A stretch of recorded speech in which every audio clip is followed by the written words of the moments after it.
Wherever you are around the world, thank you so very much for joining us in this Monday morning. I hope you had a great weekend. Wishing everyone a fantastic week ahead as we are back, of course, to provoke discussions on some of the very latest issues and developments in the country. And by the way, if you are just joining us for the first time, please make it a date with us because we are here every week from Monday to Friday, and 9 a.m. is the time when we shall be here to discuss on pertinent issues happening within and around the smiling coast of Africa, that is, of course, the Gambia. And if the need arises, we go beyond borders and boundaries to make sure that you are adequately and rightfully informed on issues that are also happening within and around the African continent and beyond. Once again, thank you for choosing us and welcome to the program.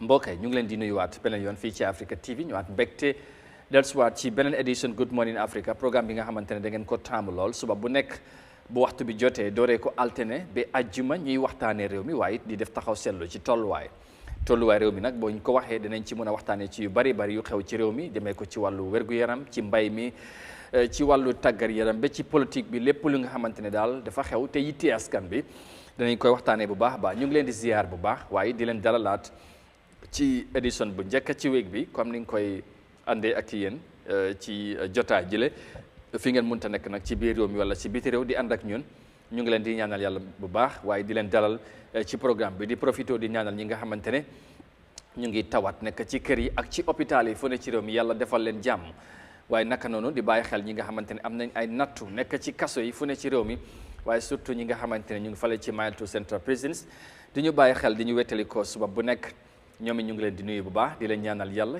na yàlla teggi nattu yi ba ñu mun a dellusiwaat seen ay njaboot ak seen ay activités yàlla mun na ko yàlla na ko yàlla def ci barki nabi Mustafa sallallahu alayhi wa sallam jaajëfalaat leen bu baax ci ànd bi waaye ci safo bi ak kóolute bi ci Eyeafrica TV waaye surtout jotaay ji di Good Morning Africa programme bi nga xamante ne kon ni ma ko waxee juróom-ñeenti waxtu ci suba bu jotee ñoo ànd ak yéen ci waxtaani réew mi ci jotaay bi xam ngeen ne du ma ci dee weet damay feggoo ak monsieur le directeur Modou Mohamed Niang ñuy waxtaan ci yu bëree bëri incha allah ci réew mi ma nuyu ko ziar ko ci suba si borom Costa Road waaw ma nuyu la naka weekend bi la woon naka suba si abay la nga nuyoo wante gaay waaw jërëjëf Amadou ma nga la nuyu bu baax di nuyu ñi seetaan Eyeafrica TV ñi si réew mi ak bitim réew yëpp ñu leen di nuyu di leen ñaanal jàmm di ko sàkk suñu du am mbégte beneen yoon bu ànd ak sant yàlla yàlla na may nañu beneen yoon ñu ñëwaat fii tey nar a ànd ak askan bi si li nga xam ne mooy Good Morning Africa xam ne dañ fee waxtaanee pencoo réew mi rek bañ ko pàccoo loolu ñu ngi ci sant borom bi rabbi samawati wala depuis aaju ma leen fi jóge woon may nañu wér ak tal ak fekkee ba tey ñu toog fi waat dañ ko ci sant julli ci sangam bi Muhammad alayhi salaam la jaaree fa ziar kilifa diine yi yëpp si réew mi ak kilifa aada yi njiiti réew mi mooy nekk si bopp bi ñu ñaanal ko jàmm kilifa diine dinañ si xaasal borom adul anduwaar ñaanal ko yàlla yokku leeram ziar xalifa ba Mouhamadou Bassir yàlla yàggal ko suñ kanam am mbégte bu baax a baax feggowaat ak yow si programme bu mag bi ak si kër gu mag gi di Good Morning Africa xam ne lépp lu soxal réew mi dañ ko fi waxtaanee lépp rek ngir bañ nit ñi pàccoo réew mi waaye ñu pencoo ko parce que lépp ñëpp du nekk ku ne mu ngi ci soo su ko defee da nga ku nekkam lësam ñu jox ko si wàllam réew su doxee noonu rek dafa am solo waaye réew bu benn nit wala bu benn groupe wala bu benn xaaj nekk si fu gën a koowee wala si any place foog ne yéen ngeen a moom réew mi loolu saa yu amee si réew rek njumte dafa dal di bëri loolu su amee rek pàccoo am na ñëpp a si yem ku nekk fii ba Fotoro ba Koyna ba Kaatong ñëpp a war a am ñoo war a em si réew mi donte la cër yi emuñ ami emuñ waaye nag noonu la waroon a demee su ko defee ñoom tam ñu leen di bàyyi xel bu baax loolu dafaa waral askan bi tam ñu gërëm leen si bu ñu leen ubbilee téléphone ñi indi seen xalaat parce que wax naa la ñii seetaan Amadou ñoo ñu ko ëpp fuuf gën ñu koy mën because suñu àddoo rek nga xam ne borom xam-xam ñoo toog di seetaan moo tax ñu ngi leen di ziar di am mbégte si ñoom di leen jégalu si njumte yi am léegoo-léeg mënul ñàkk waaye di ñaan yàlla rek mu musal ñu si accident yi làmmiñ ba nga xam ne duñ fi wax lépp dara lu ñoo jéppee suñ yéene ak suñ bëgg mooy lépp lu ñu fa wax dafa nekk di njëriñi askan bi waaye du nekk suñ personal interest comme mën a yow mu toog fi wala déedéet askan bi rek moo ñu ñor su leneen amee rek xam naa njumte la waaye du suñ sago soo ñu ngi ñaan yàlla musal ñu si loolu ba lépp lu nga xam ne moom la askan bi yittewoo ñu bëgg di waxtaanee loolu di la jaajëfal bu baax si nu nga koy gérer di ko doxal nekk lu am solo bu baax a baax yes di nuyu di ziar ñëpp di soppe yi nga xamante ne ñu bari mun ñang bu time bi jotee rek dañ dee toog di xaar jotaay bi nuyoo bi ñu jiital si suñu yaay boobu bu nekk Serekunda ci boori jumaa bi noonu yal na ko yàlla may wér wala yal na ko yàlla may wér comme ni nga ko waxee di ko ñaanal baax ci ni moo ànd ak ñun ci ñu jotaay ngi ko nuyu xam nga ñu bëri kër gi la ñu wétti la ko wallaahi keroog sa awa moo ko mu ne ma ne neyul ma Amadou temps yi dama bisu woon mënu maa seetaan waaye su ma xel mu ngi si yéen nuyu na la bu baax a baax am naa message am mu nuyu la ñu ngi ko nuyu Awa Diagne foofu faaleen itam dama am benn vidéo bu garaaw bu génnoon sax yónnee naa ko faale ni ak jaañe ni am na boo yónnee Mr Fall de mu report na la si mam daan naa mu ngi seetaan boo xam ne mu ne te mu ne lebal nga ko bor nag waaye dina fayeeku de pour mu leer mu ne ma noonu lii moom mu ne ko faale ni la de ak jaañe ni baax na daal ñoom ñëw soo round bool bi far am ku lifin si bool bi moom flaye si bool bi mu ne lii moom aara ma yóbbante ko suma faale ni ak xaw ma mboot la xaw ma lan la waaye daal Bécaye commune moom doy na waar de yéeme na trop ne itam suñ gars yi nekk si région si yëpp Farafeñe Ndaw Fuladu Mali Alaaji Malick Boy Sabax Sandial Modou Cissé ak yaayam ak alkaali bi yëpp noonu lay bu Gambie wërgal këpp ñun ñëpp ñu ngi leen di nuyu parce que fu nekk rek soo fa demee rek am na ñi ñoo bàyyi xel bu baax gannaaw bu ñu ne waa bitim réew yi yëpp ñu ngi nuyu itam ñooñu nuyu suma jarbaat Alaaji Cissé moom tam mu ngi la doon laajte ku safoo kër gi la ñu ngi ko nuyu bu baax a baax ñoom Mr Sow ñoom Moussa Ndiaye moom it gisee woon neen sax gisee woon neen once mu ngi ko nuyu bu baax moom it dafay topp kër gi mu ne na ma laaj Amadou fan la ko plog nag donc Amadou dinañu wax fu mu ko plog waaw Mbadou moom foofu moo koy yóbbu daal waaw gars yi kàpp macha allah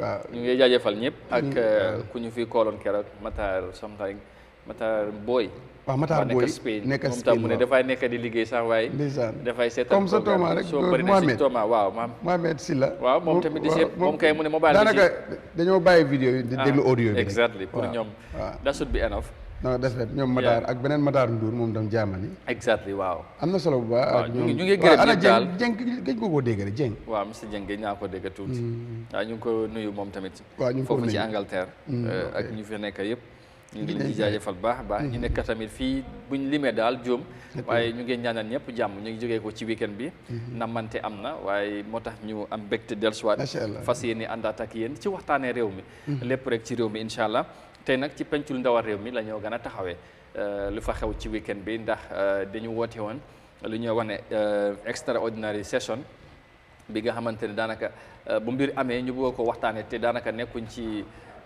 time bi nga xamante ne député yi ñu ngi si seen liggéey de mun leen wóolu ñoom yëpp ñu ñëw ñu waxtaanee ci li nga xamante ne moo li tegu ci taabal bi nguur gi nag am na li nga xamante dañ ko bëggoon a liggante ci sansi ñu jàpp ne dina baax ñu ooy député yi ñu oowaat leen ku nekk fi nga nekk ñëw ñu dajewaat pour ñu waxtaanee loolu démba loolu barki démba loolu am na fopp ci pancal ndawal réew mi ci ponk yi nga xamante ne loolu lañ waxtaanee loolu lañ bëgg a indiwaat ñu waxtaanee ko bokk na ci mooy diggante Gambia ak Spain ci migration circular bi nga xamante ne nangutoo am na ci ñaar réew yi pour doomi réew yi mun a jógee fii mun a dem ci liggéey foofu ci Spain ci ay ñeenti at ñu soog a dellusiwaat ci réew mi yéene bi nag ak jubluwaay bi mooy fexe ñu dal di wàññi li nga xamante ne mooy baaguwee bi regular migration bi nga xamante ne tey suñ ndaw yi bari ñu ngi faa jaar di ñàkk seen bakkan loolu moom mooy yéene bi ndax loolu nag dina ko mën a dakkal ak lan mooy njëriñ bi ak naka lañ ko gisee bugg nañ ko of course bokk ak yéen ñu waxtaanee ko bu baax a baax tey ci jotaay bi ndax dinañ dégg ministre bi nga xamante ne moom moo yóbboon bill bi ba tey ñu ratify ko the Minister of Trade Baboucarr Ismaila Diouf moom moo fa nekkoon dinañ déglu ay kàddu gannaaw bu mu waxee député yi addu ci mbir mi jëlaatoon na kaddu pour mu indi leeral ci yëf yi ak naka la ko nguur gi gisee incha allah danañ ci ñëw ci lu mu gën a yaatoo waaye laataa loolu dañuy tàmbali ak leneen li nga xamante ne tamit ci pencul ndawal réew mi la xewee mooy fu mu nekk ni dooree ko December 2024 danañ am li nga xamante ne mooy clerk bu bees ndax député yi ñoom ñëpp daanaka ñoo ànd tànn ki nga xamante ne moom mooy Khalifa Mbaye mu nekk the new clerk of the National Assembly ndax ku fi nekk jamono ji moom dafa war a retire on the 19th of December 2024 su ko defee moo tax ñoom tamit ñu waxtaanee loolu ñu endorse li nga xamante ne mooy tànneef bi nga xamante ne dañ ko nominate tànn bi nag daanaka député yëpp a ci ànd ndax taxawaay bi mu am li mooy firnde rek mooy moon ñang liggéey rek a óor loo ci li nga def ci jub ak jubal njëriñ moom mooy feeñ ndax ñi moo diilal foofu na bu mu nekkee député clerk député yi bari nañ bokkuñ fi ñu far waaye daanaka ñoom yëpp ñoo ànd ne deserve na rôle boobu ndax nu mu yàgg jëflante ak ñoom ci loolu yooyu kaddu dañuy tàmbale ak majority leader moom mi nga xamante ne moom moo propose mbir mi waaye tamit am kaddu yi nga xamante ne yooyu la sernde ci ki tànn mu war a nekk clerk bu es foofu ci National Assembly bi di Kalifa Mbaye su ko defee ñu déglu majority leader of course at the National Assembly di honorable Bileji Tunkara ñu déglu li nga xamante ne ci lenn li mu wax ci li nga xamante ne moom mooy di newly appointed clerk of the National Assembly ñu déglu ko soog a ñëwaat. Thank you very much, Honorable Speaker, for giving me the floor. Honorable Speaker, I beg to move that this August Assembly do consider and approve the nomination for appointment of Mr. Kalifa Mbaye as a clerk of the National Assembly, effective 19 December 2024. Honorable Speaker, this motion is made in accordance with Section 94 of the 1997 Constitution of the Republic of the Gambia and Regulation 12, subclause 1, 2, and 3, and 7 of the National Assembly Service Rule Regulations 2023. Honorable Speaker, due to the statutory retirement of the current clerk, Mr. Momodu A. Sise, by the 19th December 2024, the National Assembly Authority convened and extensively deliberated on the selection of his successor from within the Assembly Service as per Regulation 12.7 of the National Assembly Service Regulation 2023. After careful consideration, the authority profiled all the 3 deputy clerks of the National Assembly, that is, deputy clerk for legislative business and programs, deputy clerk for administration and finance, and deputy clerk for legal and procedural matters. Of these 3, Mr. Kalifa Mbaye, the current deputy clerk for legal and procedural matters, emerged as the most suitable candidate and therefore nominated for appointment as the next clerk of the National Assembly based on merit, which is a fundamental requirement for the promotion and progression within the service. This nomination is now submitted for the consideration and approval of the National Assembly. The position of clerk, as outlined in National Assembly's Service Regulation 2023, requires a minimum of 7 years of experience in senior management and postgraduate degree. Mr. Kalifa Mbaye has exceeded these requirements, having served in a senior management since 2013 rather, giving him over 11 years of experience with a postgraduate degree in law. Honorable Speaker, it may interest this Assembly to note that Mr. Mbaye's dedication, impeccable work ethics, and exceptional performance have distinguished him as the best candidate for the role of a clerk. His consistent ability to manage complex legal and procedural matters with precision, professionalism, and punctuality underscores his readiness for this position. However, over the years, his leadership, attention to detail, and commitment to excellence have earned him widespread respect within the National Assembly. These qualities are essential for a role that demands not just experience, but also the capacity to lead with integrity and efficiency. As Regulation 27, subclause 1 of the National Assembly's Service Regulation and clauses 6.1 of the Human Resource Manual emphasize that promotions must be based on merits. And given Mr. Mbaye's extensive experience, academic qualification, and work ethics of the National Assembly Authority is confident that he is the most qualified candidate to assume the post of the clerk of the National Assembly. His leadership will ensure the continued excellence and integrity of the institution and uphold its values. Honorable Speaker, we therefore, on behalf of the authority, that this Assembly do consider and approve the nomination for appointment of Mr. Khalifa M. Mbai as Clerk of the National Assembly to be effective upon the retirement of Mr. Mamadou A. Sisi on 19th December 2024. Honorable Speaker, I so move.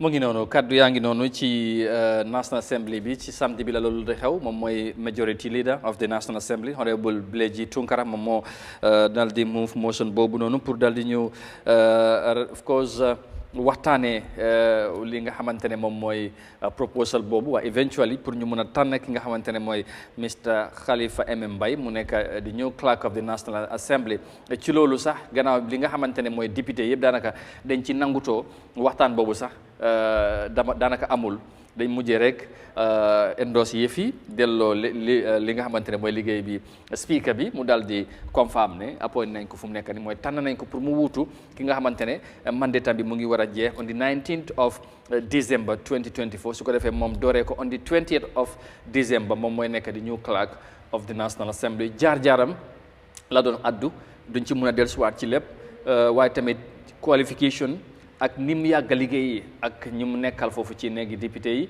waaye it ni mu yàgg di nekkee di liggéey ak député yi foofu ci national ñoom ñëpp de tax na ñu jox ko respect bu mag a mag a mag moo tax buñ ko tànnee ñu jàpp ne yelloo na waaye tamit dañ ko doyloo pour mu dal di jiite li nga xamante ne mooy administration bu National Assembly bi moo ñang foog naa ne lii doon na lu am solo ñu congratulate bu baax ki nga xamante ne mooy Mr Khalifa Mbaye waaye tamit dafa mel ni clerk bu fa nekk tamit kooku tamit gërëm nañ ko waaye ci appointment bi daal luñ ci mën a jàpp mooy nangutoo am na ci. jaajëf am na solo bu baax.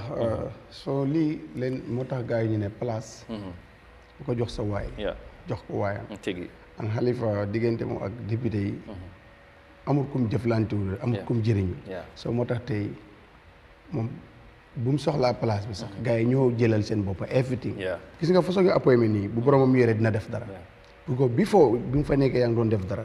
an taxawaayam si loolu dafa rafet. moo tax tey kenn defuñ si sax debate. automatiquement dafa qualified mu jàll. an ñun ñi nga xam ne sax nekkul National Assembly sax man na awma si woon dara bettul ma si. fo mii loolu rek moo war a am. fekk na National Assembly def neen mbir yi mu jaar si yoon. waaw tàngoor bu bëgg yëpp ñëwee fekk mu nekk benn because xam-xam bi mu ngi si moom. te dal na. because dal dafa am solo si. waaw dégg naa xam nga tey nga ne surtout ci. ci kilifa. xam nga tey ñu ne dañ ko séntu si ndox. waaye si nit la gën a baax. because Amadou yàlla du tànn mu te dal amut. seetal lu muy tànn yëpp. du tànn fu dal nekkut. waaye te pam përëm kaay xool rek du ko tànn. fu dal nekk rek la yàlla di tànn. soo moo tax buñ ko fàtte neen dal ak li affaire yi mënta nekk neen dal rek buñ dalee rek yàlla tànn.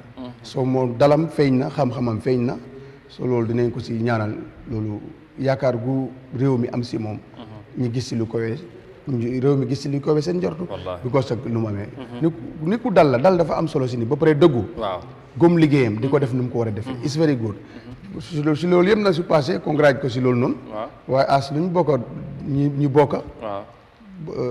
bokk neen trop because tey buñ am na fuñ mën a ànd fu bëri dem fa. xëy na sax ñun suma dëkk bi mooy town sax ñoom ci living bi leen dëkk si village bi. parce que xam nga Pancang Njaaw mooy sitting. maa ngi ne sax Moussa. building matériel jaay la si Costa Road. daf dee topp affaire yi waaye xam nga Njaaw mooy city Upper Saloum. soo dëkk yooyu noonu yëpp Njaaw mooy seen city soo boo amee ku jógee Pancang. area boobu. waaw te ñun nag ñun suñu bokkee nekk Pancang boobu noonu.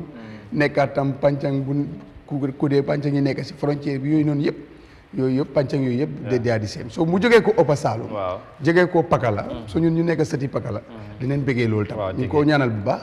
yàlla defal ko jàmm mu ji ko waaye anyway da xam naa ne. jox nañ ko lu mu yelloo. lu mu man te xaar na ko fa te fekk na ko fa. te xàccoowut ko te loolu moo baax si palteef. te kenn du ne mënu ko.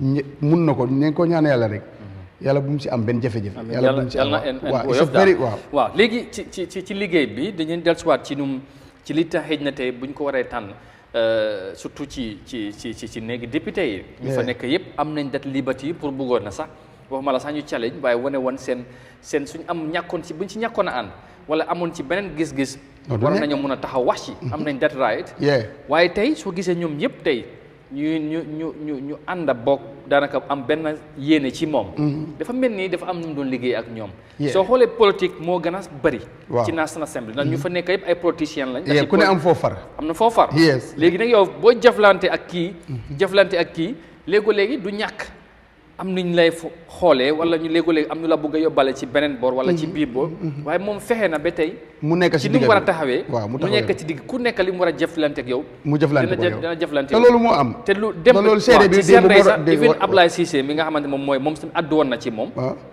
loolu wax na ko moo tax moom mu ànd ci 100% ak ñeneen te ñoom yëpp tamit ni ko speaker bi waxee danañ foog ñu def special tribute ci outgoing bi mooy ku war a dem waaye tamit am opportunity pour waxaale ci ñoom ñaar yëpp ci seen ñu leen jëflante ak dafa am solo député yi xam nga wax naa la ko ma ne la amul député bu mu jëriñut waaw parce que dafa yaatal si ba pare ku si nekk si li nga soxla ak fi nga bëggee jëriñ na la fa waaw soo kooku nag te firnde bi mooy démba gos ay ñi utee parti ñoo fa nekk ñoo xam ne suñu indee bil table ko ku nekk yaa ngi sa intérêt si parti waaye bil bi feeñut fa because dafa jëflante ak ñoom Xalifa am naa ne su tukkiwut góoma ne dina am bis moo noppalu because xam na kerem amul député bu fa du dem comme du jëflante te xam naa ne laa na biir si xam-xamam bi ba tey loolu moo feeñ tey soo njiit yi mel nii nag suñ ko dañ ko lii rek leen war di bëgg di am ku fees place am ku ko mun ku ko faxaar ba pare liggéey bañ def la ko soo dëgg-dëgg suñu yàlla dimbale ñuy am njiit yi mel nii di ko am si different am nga politique rek moo ñu yàq waaye lii rek leen waroon di am suñ ko doon am rek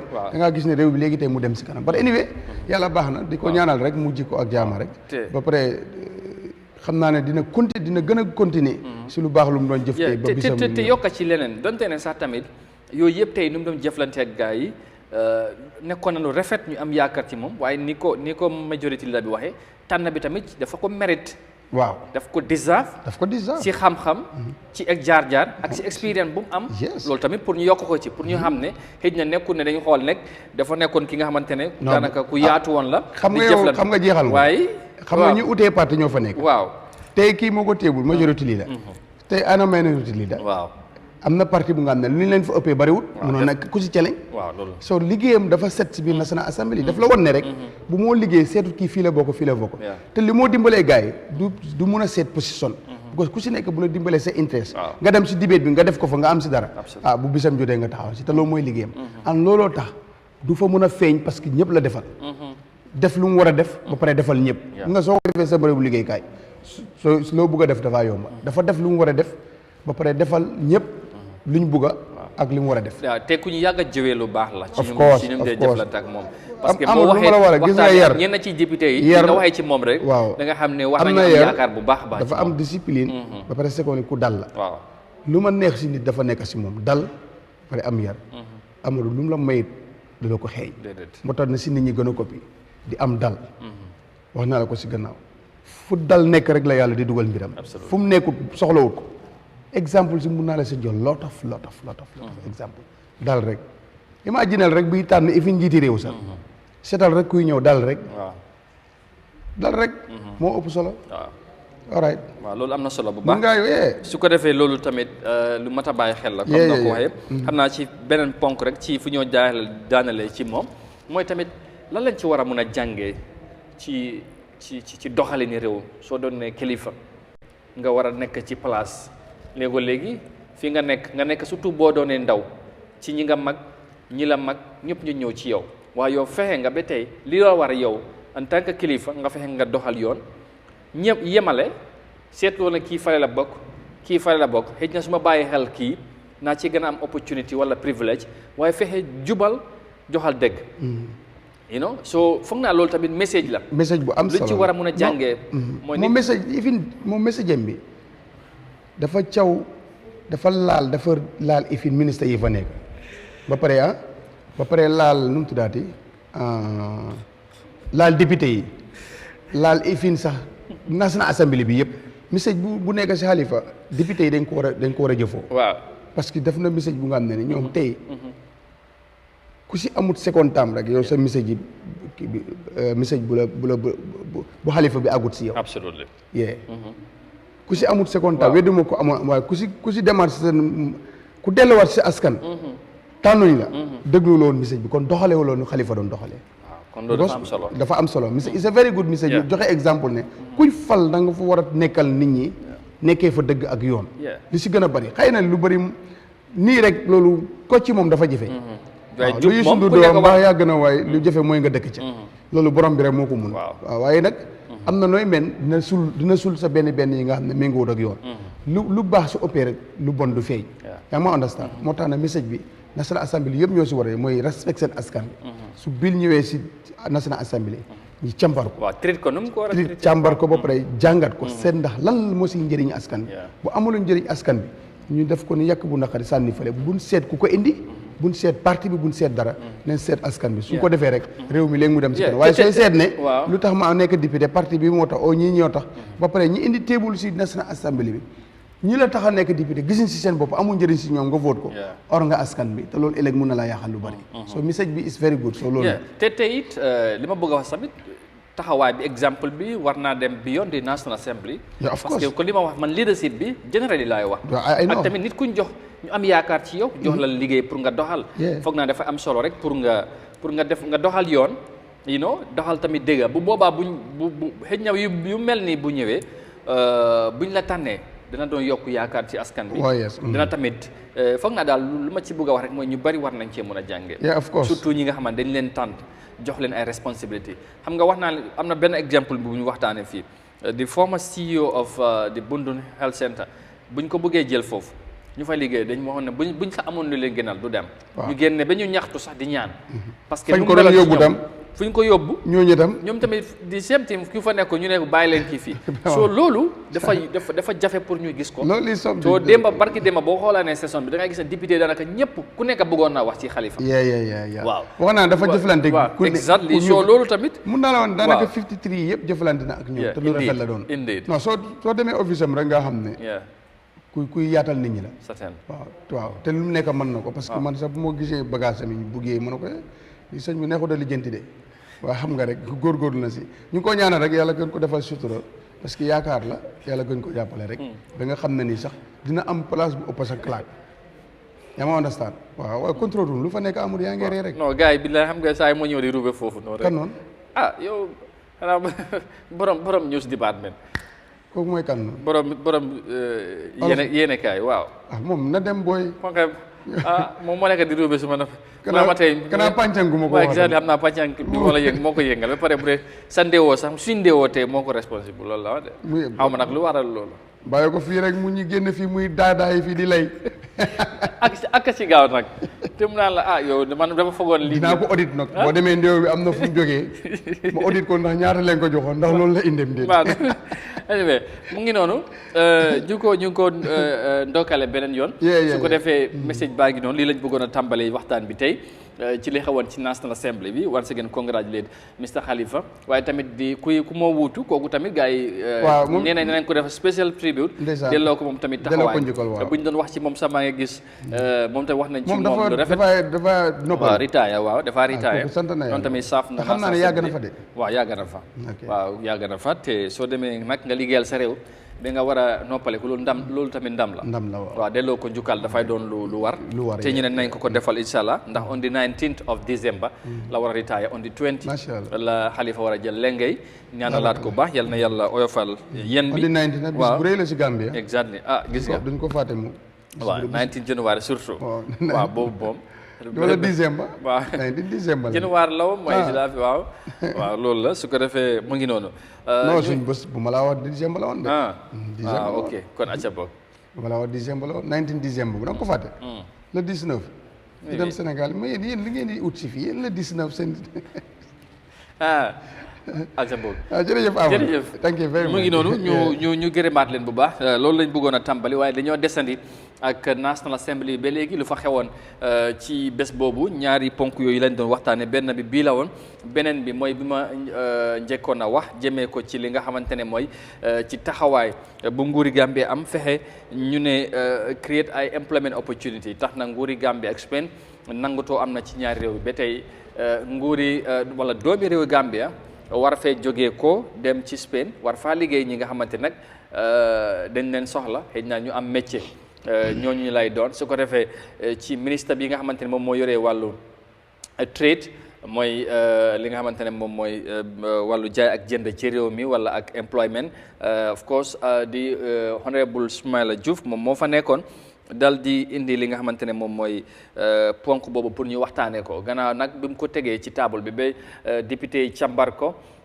ñu bari ñoom addu nañ tamit ci li nga xamante ne moom mooy ci mbir moomu leen wane ne lu am solo la ci réew mi ndax li nga xamante ne mooy ni xale yi di jógee ci réew mi fii babbeeku fii jógee dem utali tugal jaarale ko ci géej gi ñu bari ñu ngi ci am jafe-jafe ñeneen dañ cee mujjee ñàkk seen bakkan ren gi rek li ci bu yàggul Gambie ñàkk nañ ci ndaw yu bëree bëri mu doon lu métti ci réew mi mu doon lu tiis léegi nag fu ñoo dem mooy ci Europe réew yooyu ñu ngi nas ay pexe jéem a seete naka la ñu def ba suñu doom yi ñu des fi bokk na ci ñu créatal leen liggéey waaye ñu bari dañ bugg a dem boobu nag tax na ba ñu créé li nga xamante ne li ñoo tuddee migration circular mooy nangutu am ba tey am Gambien su fee jógee ñuy dem liggéey Spain ci am force liggéey bi dañ koy jaarale ci yoon dem bi yëpp dañ leen recruit ñu tànn leen jox leen ñu dem ñu liggéey ñëwaat dellu léegi nag ci ñeenti at ci loolu ñu déglu honorable ministre bi dellusiwaat na ci li nga xamante ne mooy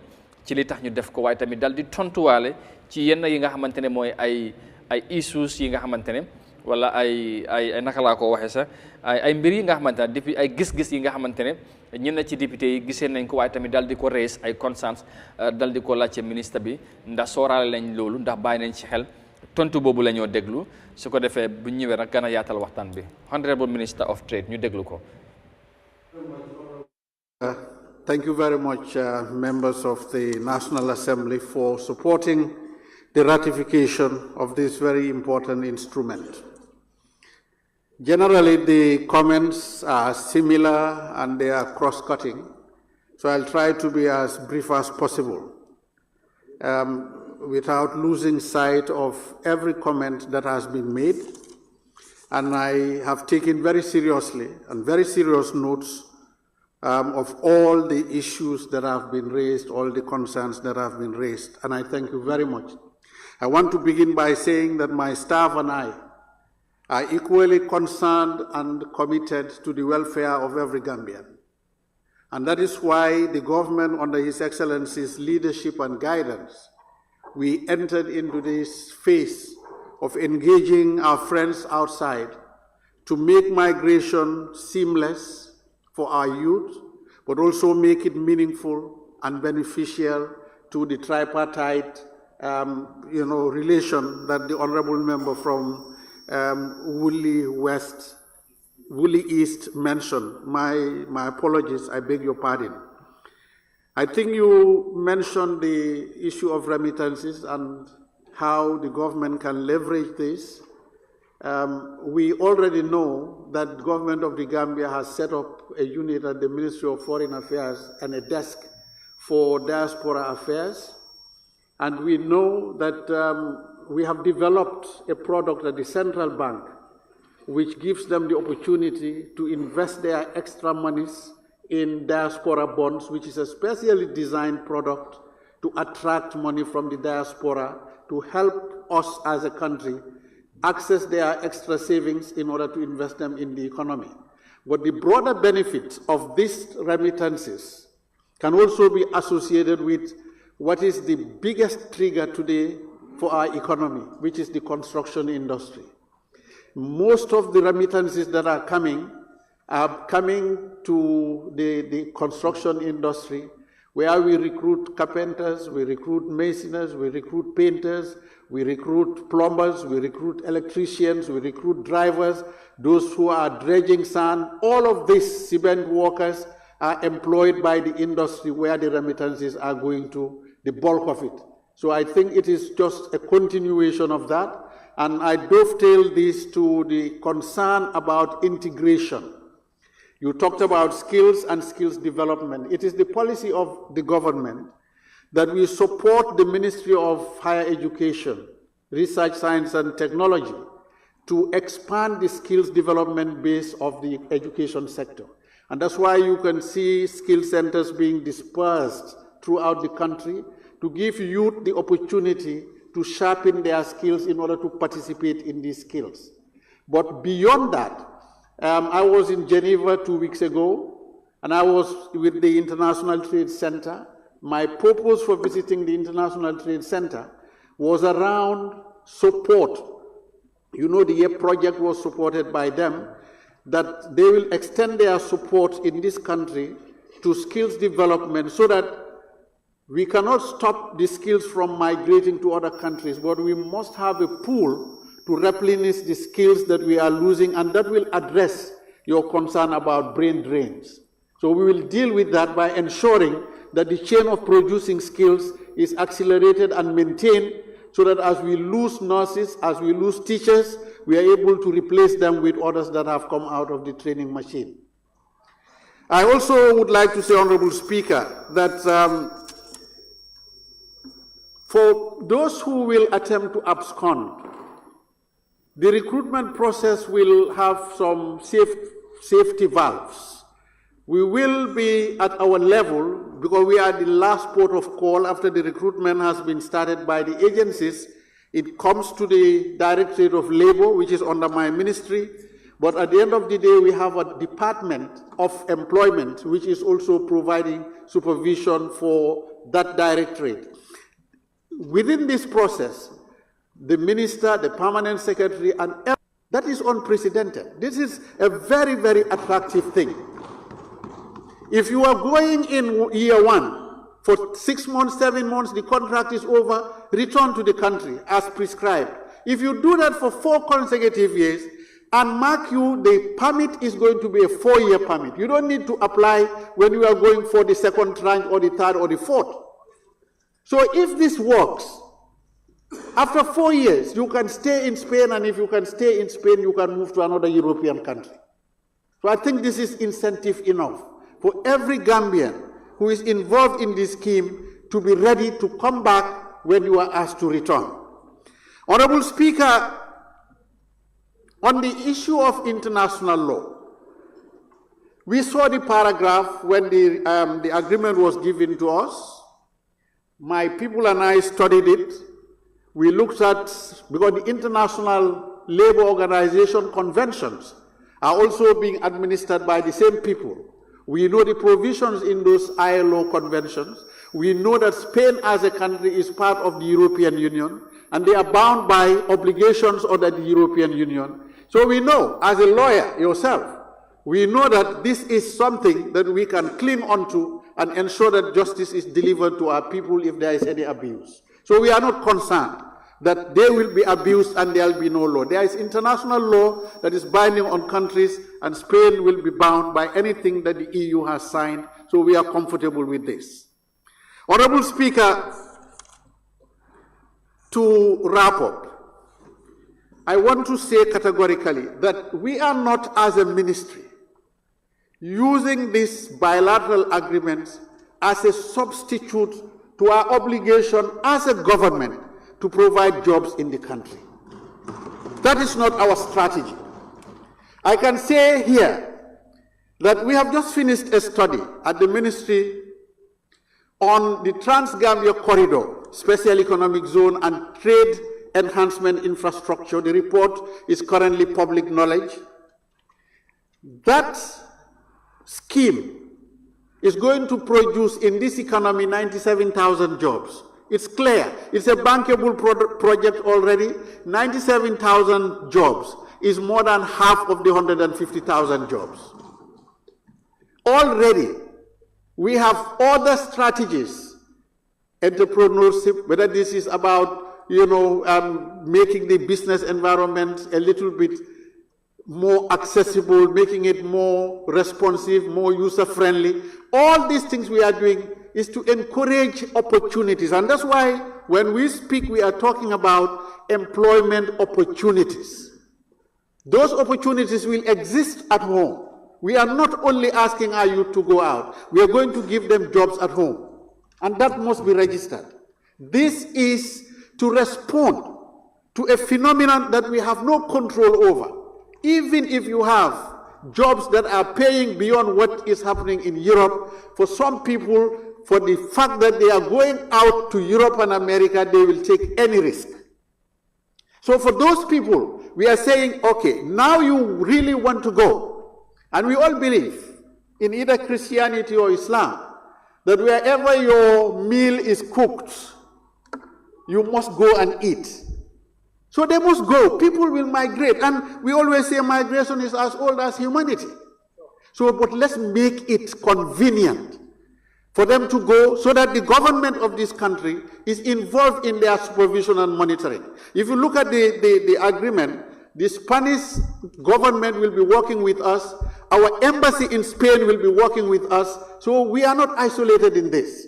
We'll all be monitoring them. We'll be monitoring them wherever they are. An honorable member from Brikama North, the same thing goes for the agreements in Saudi and UAE and the ones that we are anticipating. What we are saying is, we'll sign contracts here, but what is being signed when you get to Saudi Arabia is not what you are agreeing with your agencies here. And it's usually, these are at different levels. Nobody will be forced to sign anything they are not in agreement. There is, in fact, in our own laws as a country, you must disclose in your appointment letter of anybody whatever the terms and conditions of employment are going to be. So that's not going to be hidden. Nobody is going to be lured into slavery. This is to emancipate them from slavery, if I can say. Thank you very much, Honorable Speaker. Thank you, members, for your comments. I thank you very much. As the Minister of Trade, Honorable Babukar Ismail Juf, speaking there at the National Assembly on Saturday on the Gambia-Spain migration circular or circular migration. So, of course, the Assembly, of course, have finally ratified the MOU. So, of course, the process would henceforward start for the recruitment of the qualified Gambians to go and work in Spain as part of mitigations of the ever-increasing irregular migration, which have, of course, led to us as a country losing so many of our young people, including men and women. So that's why it is, and of course, we should now discuss, could this be the main answer to the long persistent irregular migration crisis that Africa faced generally. Of course, I say not only Africa, but other parts of the globe as well, but mainly in Africa, and Gambia in particular, have lost many of her young people or youth through this dangerous journey to Europe. Mon Nyang, dégg nga ministre bi def doon gën a tontu indi leeral tamit ci nangutoo bi ak yenn yi nga xamante ne député rees nañ ko nekk ay concerns surtout bu ñu demee ci yenn conditions la ñoo liggéey nangutoo bi kañ leen ko nangutu ak saa la ñoo sign daal mu doon lu leer waaye Gambien si bu ñu fa demee ci yenn façon condition la ñoo nekk ak yeneen yi nga xamante ne dégg nga ko ci leeral bi. But first yéene bi ak jubluwaay bi mooy fexe bagwee bi nga xamante ne wax naa ko léegi ñàkk nañ ci ay ndaw yu bari continuer di ci ñàkk ndaw yu bari bu fekkee ne dem nañ ba indi li jàpp ne li dina bokk ci lu indi saafara ban gis-gis nga koo am ndax foog nga ne eventually dinañ ci mën a am luñ bëgg mooy fexe ba tey bagwee bi buñ ko fi mënta tamit jëlee complete di waaye wàññi ko bu baax a baax. Well, am na solo but goo mën a dina mun ci because percentage bi war a dem tubaab bi foog ñu contrôle ko foog ñu limite ko. And first of all dafa am li si nekk lu mun a sonal réew mi ëllëg. léegi li ñu la wax 60% of this country. li ñu la wax ndaw la. ay ndaw lañ waaw. ok because tubaab bi duñ mun a ñëw jël si 60% of this country ndaw ñu yóbbu leen. kon réew mi lan moo koy liggéey. moo tax wax yéene bi am na solo. because ku bëgg a tukki bay jaar si ndox soo ko jaaralee feneen. loolu moo gën a baax bu ñu amee beneen idée loolu ba indi tam dara si table bi teg ko fa. ne lii si réew mi la na National Assembly dañ fexe pour ñu voter pour loolu am budget pour loo xam ne dina mën a yombal xëyi ndaw ñi lu tax daf si am solo bu baax parce que 60% bi yëpp bu ñu demee sa dëkk bi lan mu koo liggéey. waaw si tontu bi sax wax na ci loolu. yes jàpp ne lii ñoom. du tax ñoom ñu bàyyi lu ñu doon def ba fexe ñu fi nekk. ndaw yi fi nekk moo amut nag. ñu créer loolu. waaw du nee na nag ñu créer duñ fi dara. waaw wax na ci luñ ne. waaw ay non ci lu ñu war a créer about. foog naa ne 90,000. non employment opportunity yi ñu war a créer te loolu boo ko loolu part of. these people. waaw. yàgg nañ fi léegi ñu ngay dem 7 to 8 years. man gisuma luñ table pour ndaw ñu war si am xëy even sax 150 ndaw au maximum sa 300 ndaw. so loolu. waaye nee ñu see liggéey tamit. non comme yow 7 years loo see liggéey yaa ngi sa tout temps mu ngay jeex si nga door di wax nit ñi yaa ngi see liggéey loolu du xel mu dal réew mii ay ndaw rek koy liggéey soo ndaw ñooñu fexe nga am loo def si ñoom waxuma ne ñëpp duñ comme ni mu ko waxee moom fu sa reer pare rek nga dem fekki ko. nga añu ko loolu la ko ñu lifi waay fu mu sotti ku sa reer fu mu sotti fu mu mënta nekk si àddina bi. di nga ko reer yi oo nga añu ko. we all understand xam nga ne ñëpp seen reer sotteewut Amérique. waaye réew lan la réew mi di prépare pour ay ndawam ñoom réew mu nga xam ne sa ndaw ñoo ko war a tabax lan nga amal pour ndaw ñooñu lan nga téebuloo si na sa assemblée pour ñuy ootal ko budget bu nga xam ne ni dina fi nekk pour am ndaw yu bëri tekkee fi tukki nattu la xamuloo ne waaye so yow boo mënee am fi nga dëkk doo dem wala da ngaa dem tukki pour dem jëndi dara oo nga visite holiday ñëwaat loolu xam nga ne loolu moo daax ñoom ni ñoo tukkee moo daax foofu dem moo di ñoom dañoo tukki ñu leen a fay waaye lan leen defal ndaw ñi pour luy war a téye ndaw ñi fekk du agreement buñ sign ak Spain loolu ifin yu kana doo mën a yóbbu 2000 people per every year doo ko mun waaye léegi 60% boobu bu fi war a des te war a liggéey réew mi ñoom loo leen prépare ak loo leen tegal ci table bi loo xam ne ni ku ko xool xam ne lii nit mun na see jàpp ba tekki fii loolu laa la man gisuma programme boobu gisuma projet boobu in this country since 27 léegi xam naa leen na li nga wax naa la bokk na ci li nga xamante ne ministre bi wax na ko te dinañ fexe waaw amul fexe gi nag waaye dinañ fexe man nag beneen fexe ministre bi waaw am nga léegi fii mu gën a leeral ci li nga xamante ne lan la wax surtout ci anglais parce que wax na ne am na programme ci ñu initié soo dafay baax tey li nga wax ni mu toog fii ñu gën ci indi leeral ba dama bëggoon a ñëw 150,000 loolu président bi moom moo ko wax for 5 years period but loolu what ne bëgg nañ ci create employment university bi every living graduate 100 of living student ñoo dee graduate fuñ dem te loolu pour nga def ko foog nga créer dara création boobu nag is a problem. waaye léegi su compagnie dañ war nañ fexe ba électricité bu baax nga invite ay compagnie ñu ñëw. waaye léegi soo amee li ngay jànkuwantal en tant que réew mu doon jafe-jafe. surtout baagwee bii nii. daanaka amuloo ci saafara nga dem nga xalaat bokk na ci li nga xamante ne mooy luñ mun a def mooy façon nangutuwee mel nii. parce que tamit boo xoolee ni waxtaan bi demee ci National Assembly ñoom ñi ci wax ndax du ñëpp ñenn ci ñoom ñoo wax dañ jàpp ne. mbir mi am na solo. of course am na solo parce que dina mun a wàññi baagwee bi waaye it am na yeneen conscience suñu rees yooyu la doon jéem a tontu. est-ce que lii tamit bokkul ci li ma wax ne xëy na li ma wax ne dana indi at least. li mu wàññi parce que dem moom li ko ministre bi wax am na ñi nga xamante ne ala kulli xaal. foog ñu dem rek. of course waaw léegi nag waaye bu ñu dem ñu fexee ba demin bi mu nekk demin bu sell. wala bu jaar yoon loolu su munee am moo gënal ifin ku jaar si ndox mi sax loolu ko gënal. waaw waaye boobu nag dafa yombut. su fekkee ne am na programme bu ñëw yombal ko dama ne yu kana see baaxul foog nga ne baax na. bot ñëpp mënuñoo dem. waaw ñi fi des lu ñoo téye. waaw loolu am solo la. te ñi fi des mooy ëpp foofu daanaka soo ko doon xayma dafa mel ni téeméer bi benn rek nga si jël ñooñu nga pare pour ñu dem léegi 99 bi wala 90% bi ñoom fu ñu si li ñoo jàppa soo ko cegee dafa mel ni ba léegi yoon bale moom amaguloo loo ko stoppé ba léegi. mu ngaa jaxaat beneen 3% mu des 97 but 97 bi fi des fi ñu des lan la ñëw téye and this is the problem so every day dina am ku xelam tourné pour mu dem bokk si 3% bale bugg a dem si jaaree ko si yoon bu nekkul yoon bu ko sa lu yow amuloo dara looy xalaat amuloo dara looy dégg amuloo dara looy yaakaar xam nga nit yaakaar rek la am yaakaar mooy everything moo tax bu tasee nit di bëgg a dee waaye yaakaar daf dee tax nit ki mu toog xaar mu muñ mu xaarale lu ifin ba ëllëg soo yaakaar googu nag nguuru daf ko war a teg si taabal pour ndaw ñi but since 2017 laal na yaakaar googu la leen fi gisul. est-ce que yaakaar bi li bokk tey ci de Gambia Spain gis nañ Gambia Saudi Gambia United Arab Emirates mooy UAE nangutoo yu mel noonu because lii moo nekk ñetteeli nangutoo bu ñu wax ne ministre bi mu ngi ko indi te mu ne am na yeneen yu ñoo yaakaar est-ce que loolu bokkul ci programme si wala initiative yi nga xamante ne nguur gi mu ngi koo def pour maybe for the meantime mun a am fi nga xamante mu ngi créatal Gambien si employment opportunity ñu dem si biti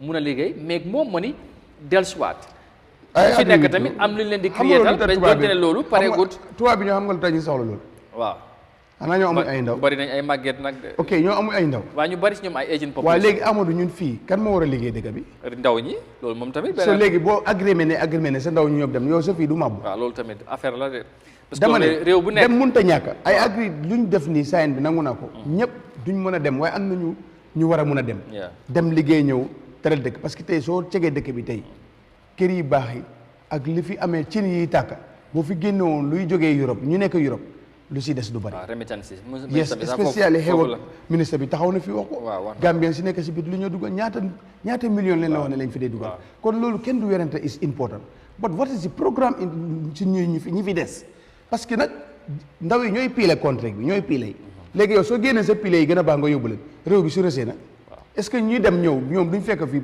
kambu wala ñu fekk fi mbaar bu waaye dem ñëpp si la tamit nag ay no dem na boo demee 4 year period da ngay ñëw soo demee da ngay indaale xam-xam indiwaale lu bees loolu tamit dana mën a yokk ci réew mi loolu yëpp baax na am ba dama ne ñëpp duñ mun a dem soo ñu fee des lan nga leen amal loolu dafa waroon a nekkaale si table bi ne am na ñuñ bëgg waaye nag terewul nag nguur gi lii la indi ay plan laay bañ Gambia tollootu si ñi ngay fexe wala ñi ngay xalaat God these people ñoo fi nekk since 2017 wala 2018 sax wala 17 la. waaw 2017. waaw donte ne changes am na si diggante bi. but président Barrow moo fi nekk président moo fi nekk soo léegi nag dañ passé ñi ngay xalaat wala ñi ngi si wala nangam action réew mi léegi lu njëkk teg leen bëgg. solution waaw solution wala nga sóor. sóor sax ñu ngi ko xaw a bëgg a mu ngi xaw a bëgg a yàgg si ñun. léegi yekk rek teg moo des in this country leneen loo fi wax rek da ngay tardé nit ñi wala nit ñi duñ la mën a dégg. wala yow yaay wax sa wax rek waaye xamal ne fii lay dugg génnee fii.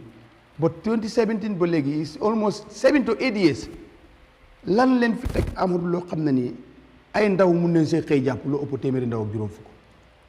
I don't see that. so table li bii dafa waroon a ànd ak boobu ñëw si table bi député yi oote ko ñu ne nag léegi dañ bëgg ñu ootoon lii ministre of youth and sport o nangam ak nangam o ñu amee ak ñu amee ifin léebo bu mu nekk di wax nii ñaata ndaw ñoo fi nekk ñi leen a troxal si seen bërëb bu liggéeyukaay fan la léebo taxaw. te mu ngi wax ne ñun taxaw ji nekk ci biti. fexe lépp lu ñu leen di nangatoo pour def leen ay jaam loolu duñ ko nangu. léegi nañ ko fexee fii. waaw fii tamit waaw fii constance yooyu ñu ngi fi. te fii ñi ngay daj lu mburu du daj si fëri. si fuur. ndax kon den xel dina nangu si ministre bi nu mu wax li nga mënut a régler sa bureau boo ko waxee nit ñi tamit ci biti. waaw spécialiste tamit sa leebo fii ñoom sa leebo fii seen ground bi leebulul nga bëgg mu leebul ground yi. waaw xale xëy na fale tamit lu tax ñu mën a am. assurance non fële ñoom am nañ seen own organisation. ñun tëralee mooy diggante nguur ak nguur. waaw waaye yow am na ñun tëralee bon ñoom dafa war a fexe moom léebo bi nekk ondam la nekk léebo bu nekk fii mu fexee dugg si compagnie yi fi nekk ko bon seet ñun ñooñu di employé si nit ñi ak ñun leen di liggéeyloo ak métital yi fa nekk. yooyu mu taxaw si ñu génn te loolu am na fi Amadou. waaye ñu ngi fexe ba tey ñu ngi créer emploi naka sax fu ndaw yi war a mën a jàngee métier fu ne ci biir réew mi Tibet centres ñu ngi faa ubbi pour fexe tamit ndaw yi pour ñu mun a am métier parce que nguur tamit mënut a employé ñëpp. Amadou yow waaye tey bu fekkee fexe nga ba ndaw yi mun a jàng métier dama la xamante dañoo delluwaat si marché bi mën a ut liggéey yooyu ma ne yow boo demee si suma fiite bi sax Amady bi am sax lu mu jàngal si ay fiite ber la ñooñu beraat sax ti ñu gars yi amul moo gën a impact den ñi seen programme yi ñu teg bésam moo gën a am solo téeméeri ju nekk yoon ba ko man gis naa kum jàngal bàyyi ko kooku mu ngi amee ay dossiers xale di leen jàngal. waaw Tibet defit fi loolu beneen ak deneen defu ko fi ñooñu seen projet yi signé lekk xaalis bi la ñoo def dem tabax benn 4 mètres by 4 mètres lekk seen xaalis nit ñi dem fa di lifin si kayit ñi nga jàngale yooyu bu ñu ko bëggee def neen dooleel any cap bu dee carpentry bu dee métier mu nekk am nañu am doole ñu ko fi def neen dooleel ñooñu man bu ëmmadi bi sax moo ma gënal jàngal ay nit ñooñu jàngal keneen ñooñu jàngal keneen ba ñooñu ku si ne tey taxawu sa famille loolu mooy impact.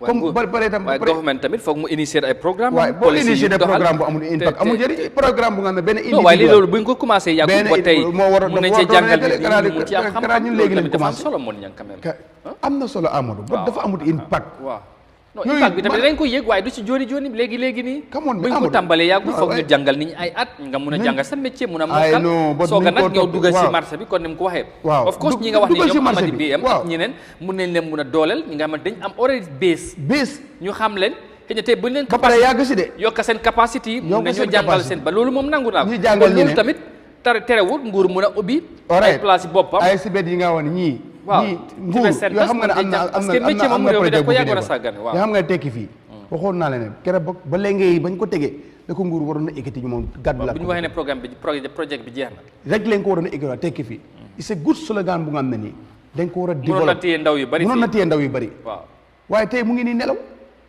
te xoolal tekki fii dafa am impact amul projet bu ko gën a am impact ci bu ndaw ñi di jëriñoo jàngal na fi ay nit ñooñu tey ñi ngay defar seen bopp ba pare amul ci Greater Banjul bi dafa dem ba ci région si ñun indi nañ fi story bi tey foo ko ñooñu tegee la ko nguur waroon a ekkati dugal ci loxoom warta nelaw parce que fekk tekki fii dugg ci xoli nit ñi mënoo fi indi lu baax ndaw ñi dinañ demee si nii wala si naa te nag doo mën a yóbbu sa ndaw yi yëpp yooyu ndaw yooyu bu ñu demee pile bi dafaa daanu réew mu nekk ay ndawam ñoo ko liggéey ba yow yaay ndax fu ñu jëm noonu tey seen ndaw ñoo liggéey ba réew mi naat mel nu mel noonu ñu am ci xememte bëgg a fe dem tey ñu ngi wane soo xoolee réew yu mel ni Germany Spain ñu tey seen population ay mag ñoo ci ëpp te soxla wuñ ñooñu ay ndaw la ñu ut ci biti bu yàggut maa ngi dégg Germany tamit ñu ngi jël ay thousands ay ndaw yu ñu bëgg a jël ci bitim réew leen seen réew so ñun nag tey ku ne xam na ndaw mooy liggéey of course waaw da nga xam nga ne balaa ngaa mun liggéey foog nga am doole am kattan métier yi la wax fii nii yëpp boo demee si ëmmar yi métier yi moo def fii ay ndaw ñoo fa nekk yu am kattan sax yu wér réew bu amee ndaw yu am kattan yu wér yu nangoo liggéey spécial yi nga am si 60% amal loo tegal ndaw yooyu ak liis am ñi fi toog lu gën a bëri toog fi ñeneen ñi dem waaye ñi fi toog it gis seen bopp si seen toogin loolu am na waaye si tekki amuloo si benn programme benn yi ñoo tax ñiy tekki ñi am métier yi mag di leen jàngal ñeneen ñi dem jàng si soolu amadul is good luñ saayen baax na xalaat ko baax na bot man maa gisagul lu dal suma xel in this country li fi mun a téye ndaw ñi amut te loolu nag daf leen war dina ñëw ci te léegi amatu excuse de léegi yàq rek bu mun ta yàq moom mooy loolu acca mu ngi noonu ñu leen di gërëmaat bu baax ci ànd bi ak Eyeafrica TV ñu fàttali ba léegi yéen a ngi ànd ak ñun ci jotaay ji di Good Morning Africa programme bi nga xamante ne suba bu nekk ci biir semaine bi dañ dee ñëw ànd ak yéen waxtaane réew mi ci yu bari yuy xew-xew ci réew mi te ñu jàpp ne dafay doon yittee askan bi ñoo bokka li nga xamante ne mooy waxtaan bi ak yéen léegi-léegi ñu dalal fi ay kàngam wala ay kilifa waxtaan ak ñoom lépp rek ci réew mi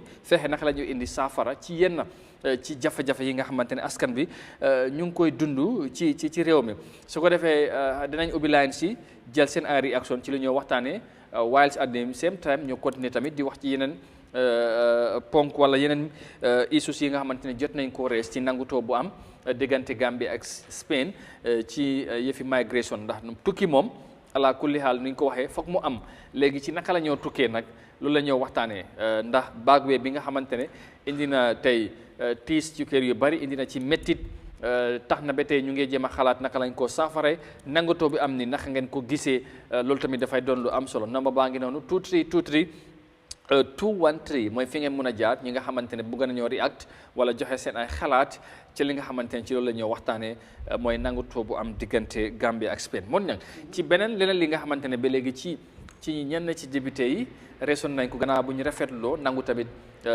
agreement bi bu baax la te lu mun a indi njëriñ la ci réew mi waaye naka la ñoo tànnee léegi ñu war a dem parce que dafa am ñi nga xamante ne benn force baaj bi mooy dem ñooñu nekk fa ay at dellusiwaat bu ñooñu nag buñ defee topp nangutoo bi mbir mi day continuer joxe foog naa ne nag am na yeneen réew yi nga xamante amoon nañ opportunité waaye mënutoon continuer parce que ñu dem dañ siisu woon bañ a ñëpp si léegi loolu naka lañ koo mën a def ba fexe loolu du am ministre bi ina ci leeral boo tànneef bi ñu fexe ba tey ñuy tànn duñ ci rax politique duñ ci rax leneen li nga xamante ne bokkul li tax yëf yi jóg wala fexe ba tey ñi nga xamante ñoo war a tànne wax ne fii dem boo ma joxee 50,000 naa la dugal ci ñu war a dem soo ma joxee 100,000 dinaa la ci boole ak yooyu soo ñu fexe ba loolu amut soo loolu tamit foog naa ne luñ mun a waxtaanee waaye léegi balaa ngay ñëw ci loolu ñu jël yaa ngay ree ñu jël Mr Samba mu ngi ci line bi hello asalaamaaleykum. waaleykum salaam na ngeen def. jàmm rek alhamdulilah. nuyu naa leen ak Mr Niang. waaw mu ngi lay fay bu baax tey lu ngeen dugg neex na ma lool. jërëjëf. Yeah, because xam naa doom yi ñu mel noonu. 2008. waaw. dama demoon si benn school Sénégal. ñu ngi koy wax seen kippe. waaw. my first Gambien bu fa dem. pour jàng liggéey. waaw bu ma demee. ñu caaj ma xaalis bu bëri. mënu ma koo fay. ma dem si Halifa Sallah. waaw. man naa leen day liggéeyal seen tali Halifa Sallah nee na xam na ma. nee na mooy oncle Halifa. ok. léegi bu ma demee ma wax ko mu ne ma sa xelaat bi baax na. mu ne ma ñaata nga war a fay. mu ne ko 150,000. mu ne ko dañoo jàngal wel si biir ndox. jàngal welding professional welding. xam nga wel damaa ni bëri nañ jiiti di aay. waaw. waaye am na wel yoo xam ne booy jiiti di aay yi munuñ ko. welding boobu noonu. gaa yi munuñ ko. Yahya Jammeh mu ngi indi yenn machine. mu ngi woon jiiti di aay gaa yi munuñ ko woon a operate mu ngi foofu noonu.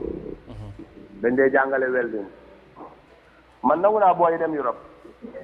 waaye lu tax duñ jàng métier. waaw. school yi amul benn training school bu am fii lu bëri. bi leen seetlu da nga war a commencé jànga kapinta. plomba. welding. loo xelaat mun nga koo jàng. waaw. foofu nga ko war a commencé sax wala grade 6 sax war nga koo commencé. pour nga xam. léegi ndaw ñoo yóbba ñun dem neen Libya. yow soo duñ la yóbbee Europe amuloo métier nangulooy liggéey fii. naka ngaay liggéey.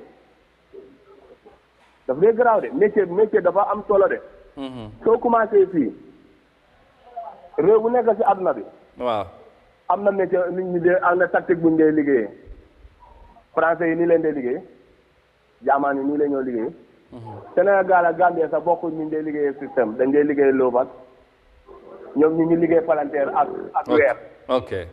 understand nga. suñ school yi sax dañ différent ñu dee liggéey. ok. waaye demam Europe bi. ak gars yi li ñoo wax. man waxoon naa ko gars yi ne leen ne nañ jàngal ndawi réew mi. ok. métier. suñ leen jàngalee métier. waaw. suñ leen jëlee yóbbu. ñu ñëwaat ñeneen demaat. loolu moo am important nit da nga war a mun dara wala nga am njëriñ. jërëjëf. waaye suñ la yóbbee Europe amuloo njëriñ ñu paag leen yóbbu leen foofu ñuy commencé di leen jàngalaat dañoo wét saa nit ñi. ok. nañ jàng métier jërë ngeen jëf nag. jërëjëf. thank you very much. thank you so much te loolu am na solo te foog naa ne sax ñu ci war a gën a bénéfice mooy ñi nga xamante ne am nañ lañ mun ba pare am métier balaa nga dem foofu ñu ne dañ lay jàngal ñoom ñu war a dem ñu liggéeyal rek dañ lay orienté tuuti rek nga méngoo ak luñ bugg a ba ci dama nekkoon ak yow ci tànneef bi pour ñu war a dem parce que loolu tamit ñu ngi ci doon rees ay concern te ministre bi indi na ci. ok tànneef bi moom. waaw li nga si foog. ak li ma si foog ak li si askan wi foofu yi. waaw dina si am fii Gambie la ñun ñu yaawul noonu xam ne mooy rek. ñuy toog si place yi rek ne nga soog ñu ne noo xaaral projet ñu ngi expect projet buy ñëw. xaaral projet boobu su ñëwee rek dina baax. xam nga loolu nekkatul projet bi fu moo dem mu dem fa. te noonu la mooy demee ci projet bi ñëwee ñeneen ñi seen xarit yi ñeneen ñi seen fexe ba seen xarit yi binda bu dee bu mbéy la sax ko xam na sax xamul fu ngoo si di jaaree ak ni ñoo béyee mooy bind ñooy bénéfice ci projet yu mel noonu. ñu tasaare ko moo tax projet yi day bëri si mbay du am impact bi tam tànneef bi lu ma la wax ci gannaaw rek foog mu am nu mu demee nu mu war a demee. luñ ci njort mun na cee am. of course daf cee am fi Gambie la ñu yàlla na. fi Gambie la yëfi réew mi de ba pare ñëpp waaye dara si leen di dee capitaine mooy lu ma la wax rek kuy nga nekk di liggéey si département ngay xaar projet bu ñëw pour yow nga bénéfice bu ko sax di nga si dugal ay njuuj njaaj bii tam tànneef bi di same thing ñi ngi ko teg si seen loxo. ñooy yi gën a tekki sax ñiy dem parce que leneen dana si am parparloo dina si am laajte dara dina si am loolu moom mënu see ñàkk loolu si suñu deret bi la nekk moo tax bi nga ko wax maa ngi ree ma ne kenn mënu ko see génne. waaye ministre bi mu ne fexe ministre bi sax am na lu mu laa wax bu baax dinañ ci fexe ba loolu tey. mënu ko du ne parce que député yi bu wax ko décaro bi everywhere ñu fa nekk ñoo koy def mënu si dara la si mënu dafay am. jox ma nangam ma boole si liste bi. bàyyi foos mu am si. non waaye buñ ko saytoo. te def ci lu war. waaw foog loolu mun naa ñàkk a am. loolu leen mënut a def. parce que tey saytu ko def si lu war loolu leen mënut a def. non mun nañ koo def xanaa kay. waaw baax na neen dem Amadou. mu bañ koo ñu bañ koo mun a def. di nga toog fii nit ne la man de su ma rakk dem na waaye joxe naa nangam bu boobaa Amadou we understand the country we are fii suñ dëkk la ñu xam nañ li fay dox xam moo tax nag ñu teel ci artu gars yi artu yooyu nag dara du ko teree am ma la ko wax xanaa leen dara la artu yooyu man de bu si tatti waroon na am maybe 27 3 artu dina tax du am wala 5 but it's most up dina waaye fu mu nekk nii teel nañ wax ak ku nekk xam naa nag ñeneen ñi moom dem moom pour ñu bokk ci mun na leen jaral lu nekk waaye tey dañ ne ku nekk bu fekkee da nga déjà bu dem bu fekkee dañ lay tànn wala buñ la tànnee moom waruloo cee fay dara wala Ibrahima mu call si line bi mu ngi call rek xam naa bëgg naa dugga because moom mu ngi xoolaan bëgg naa dugga nag waaw xanaa xat yi may leen ko moom kay xam na la xoolaan bi su ngeen ko gisee usually xam na line bi xam naa ne waaw xam naa dafa try foofu ba tey mënut a dem but anyway njortu guñ si ñaaw njortu guñ si am dina am nga lii problème gis nga ki war a saytu ñi war a saytu xam nga Amadou bu fekkee ni dara am na lu réer fii nii si fu ñu toog man ak yow man ma jël ko ba pare di la ko utle yow di nga gis loolu su ma ko jëlee ba pare di la ko seetle doo ko gis. ok loolu moo fi nekk. ñu jël beneen koola ma ñëwaat ci yow. parce que loolu dafa foog ñu gën koo leeral. all right Mr Baha mu ngi ci line bi from Santhiaba hello salaamaaleykum. salaamaaleykum. waaleykum salaam wa rahmatullah. Wasan Limbaran kelo. Diam na ning man ni kakama. Ok, no problem. Ma fali am na ni kakama. Yo, ala program aku ma da bagel. Abarka.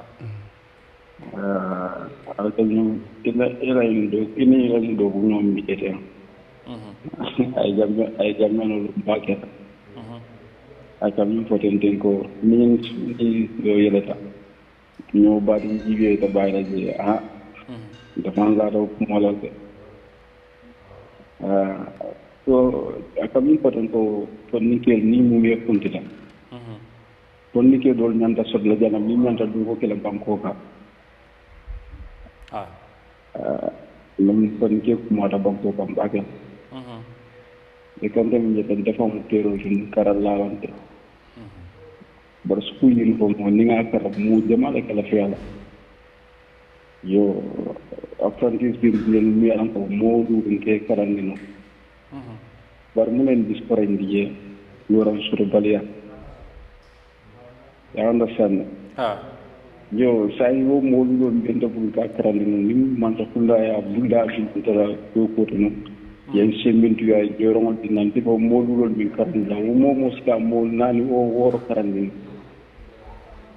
ibaji wo kela banko ñaar ta paal bari skill kapere bunde bi ko joram soto ñew itam ko tam kon ni ngel bi ni ta Europe imam mecho kar alu ko ala baax ok yow bari ka je min fala bi jey skill soto man sembo soto ni yegulo du wol ko to o fala be ko ni ke jamal la karandi la o fala be kala banko ñaar tal yo man sa kula igol tanyi nyasor la pam pour que il faut son style pongol yele ka ni akatika because ka min kiye wol ka ko min demand amin ni private fonko mi alam bakku di wala ala bulla do ko bulla yen ko sura ko min na bu fa mi ke pastial ok yo ma jama ni ma to kunda bulla ni be do ko bulla yen pour skill tenting aka ferne mo fam de mo be kal na ko mi ko je o be ko no je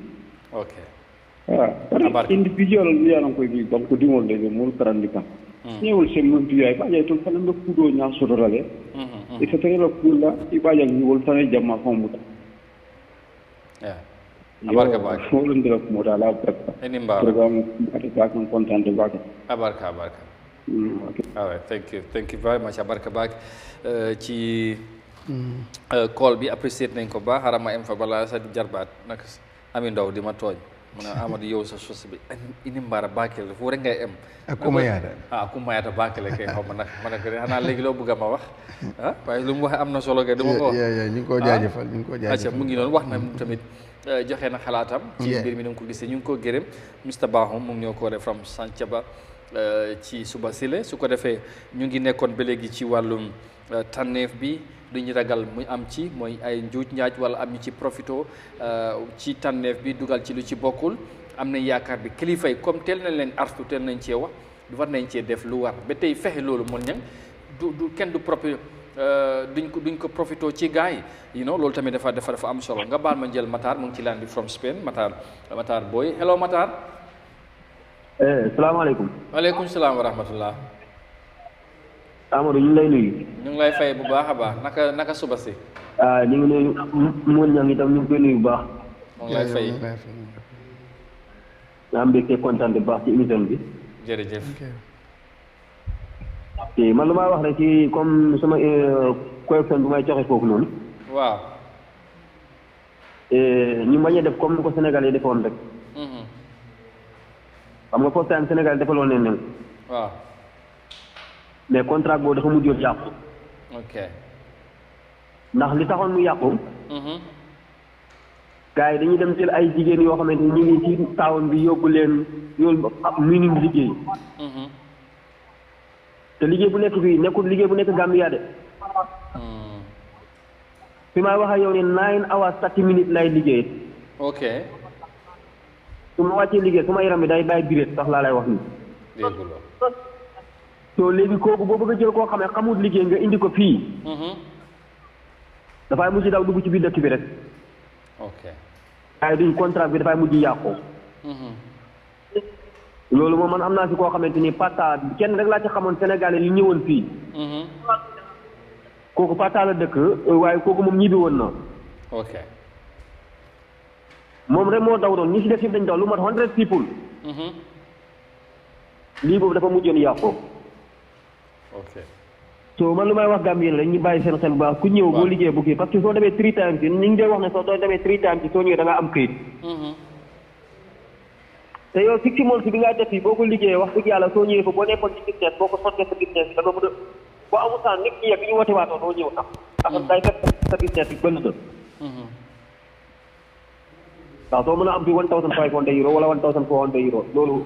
jege na 100,000 Gambia. léegi boo si nekkee naka 6 months soo ñëwee foofu su nekkee nekk yàqkat boo nekkee fii nii soo ñëwee xaalis boobu soo ko téye nga ñëw Gambia da nga ci def dara. ñu ngi rafetlu seen émission bi di kontaan bu baax nag. jërëjëf Matar. jërëjëf salaamaaleykum wa rahmatulah. waaleykum salaam wa rahmatulah ñu ngi lay gërëm bu baax si suba si la ñu ngi laa doon tudd sax ci jotaay bi ndax mu ngi doon seetaan. mu ngi doon seetaan yes. waaw te wax na lu am solo te li mu wax xam naa ne kilifa dinañ ko bàyyi xel. ndax moom fa la ne te li moo wax nii lu leer la. yi mu gis te tamit xam ci moo tax ñu mel ni dañ leen war a déglu. xam bu ñoo yóbbu foofu Gambie si yan condition la ñoo nekkee foofu. parce que tamit comme ministre bi wax ne bu nangu foofu kenn ñu bàyyi la nga dem fa nga doon fa jaam wala nga doon fa slave. loolu duñ ko nangu waaye buñ koy def tamit nañ fexe ba tey buñ demee ba yegg foofu sax ci contrat si parce que am na kenn ci député yi moom moo res loolu. ne dafa mel ni bii ak bu Saudi bi dafa xara ute waaye ministre bi si loolu la doon jéem a indi leeral bi nee na yenn ay duñ ko nangoo mu dal li nga xamante ne mooy doomi Gambien si xam naa da nga maa tontu ba léegi si tànneef bi kon am na keneen ku nekk ci line bi léegi ñu dem tànjee hello asalaamaaleykum. waaleykum salaam kii Amadou. waaw maa la siyaare Moussa Niang. waaw di la delloo ziar. maa ngi siyaare ana ndeke bi nag. alhamdulilah. waaw am na solo amati na solo. waaw jërëjëf. waaw tey ci métier yi ngeen laal. waaw métier yi nag. waaw. ñaaka koy jàng moo tardé lu bëri fii ci dëkk bi. man dama def seetlu tuuti maanaam 95 bi dem baag wéy yëpp amuñu métier. waaw. 100 boo jël. 95 bi yëpp amul métier. waaw. loolu mooy problème bi xam nga booy am luñ jàppa pour ñu bàyyi ko dem du yomba. waaw. because jot nga am yaakaar. waaw jot nga am yaakaar gis nga ñàkk yaakaar ci àdduna baaxut. déedéet. ni su amul yaakaar rek nekkul ci gis nga benn problème rek la nguuri Gambia am. seen kirti ci yëpp nit ñi amuñu yaakaar ci ñoom loolu moo tax nit ñi always ñuy faral di génn di wax. parce que dëkk bi am na li jafe si àdduna li nga xam ne loolu moo jafe loolu la réew yëpp bëgg loolu la yàlla may Gambia muy suuf ak ndox. après mu may leen ndaw nag ay ndaw xale yu ndaw yoo xam ne war nga leen mën a jël. waaw. pour ñu liggéey réew moomu noonu. waaw. waaye boo xoolee nit ñoo gën a seer dund léegi ci tund Afrique fii nii. waaw loolu tamit dafa daw yaram trop ñun suñu dex yi rek buñ ko bayoon rek suñ ko bayoon di ko bay noor ak nawet ñaari at ñetti at rek dootuñu jëndi maalo Europe. benn problème moo am gis nga man dama bëgg a benn affaire boo xam ne nii nguur gi daf ko war a def. waaw mooy ndongo yi nga xam ne dañoo génne ci daara yi doon ay taalibe. nguur gi daf lañ war a boole ci liggéey bi. ok yaa ngi dégg waaye dafa mel ni dañ ñu beddi ñun taalibe yi nga xam ne dañoo jógee ci daara yi. waaw loolu du dëgg du yoon parce que ñun dañoo bokk ci dëkk bi. waaw dañ na dëkk bi ku jàngul nasaraan doo mun a nekk soldat wala doo nekk police wala doo nekk immigration. waaw waaye soo xoolee tiranga àdduna yi na ci dëkk bi ba nit ñi mun cee jëfandiku yëpp taalibe yi ñoo ko fi dugal. ok yaa ngi dégg man loolu laa bëgg a taalibe yi nañ leen orienté même soo amee même boo wàccee alxuraan sax ñu jéem la xoolal liggéey boo xam ne mun nga koo liggéey ci nguur gi parce que liggéey yu bëri mun nañ ko def. ak suñu local education bi nga xam ne amul benn njëriñ. ay jàngal lakka tubaab bi sax léeg-léeg nga lakka fi loo xam ne teguloo ko fenn. maara deytaani loolu musiba naaru laay la loolu moo delloo ginnaaw dëkk bi ñun ñi am métier nekk ci dëkk bi tamit nguur gi nañu gestu. comme ñun mënuñoo dem Europe ñu ngi fii ci dëkk bi bagage yu ñuy liggéeyee nañ fexe ñu teg ci loxo wàññi ko. loolu mooy dëgg suñ ko wàññee ñun ñu fi des ñu mën a gis suñ bopp ci liggéey bi yow da ngaa liggéey ñaari at doo mën a gis sa bopp ci li ngay liggéey. ci dem Europe benn profit rek la am ci ku nekk fii mooy su demee Europe bu liggéeyee benn at bu ñëwee Gambie bu weccee ko dafay am dara yow soo nekkee fii nga liggéey at boo weccee ko doo am dara. dëgg la.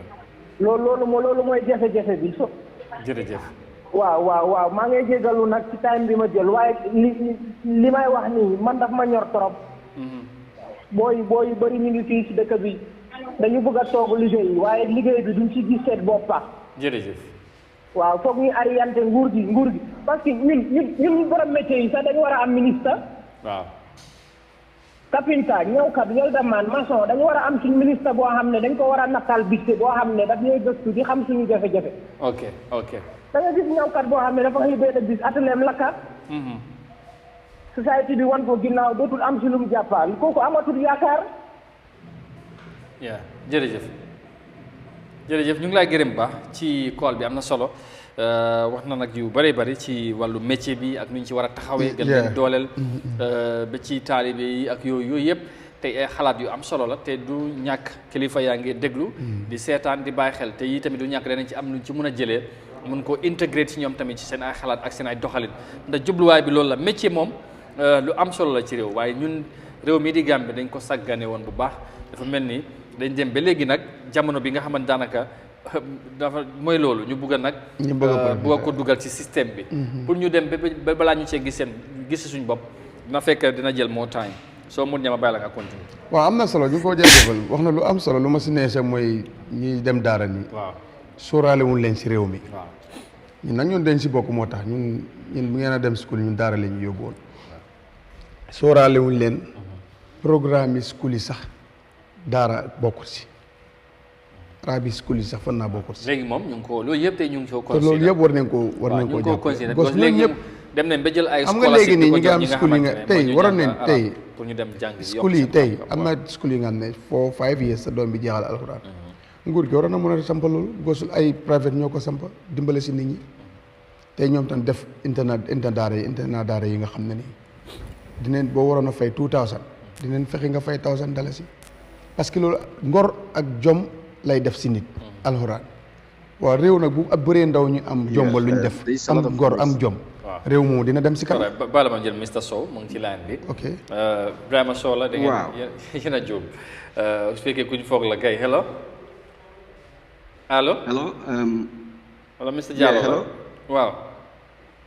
waaw na ngeen def. jaama rek alhamdulilah. Eyeafrica waaw dama dee follow seen programme bi seen programme bi am na solo trop waay. maa ngi nuyu noon ñang monsieur directeur. ñu ngi lay fay.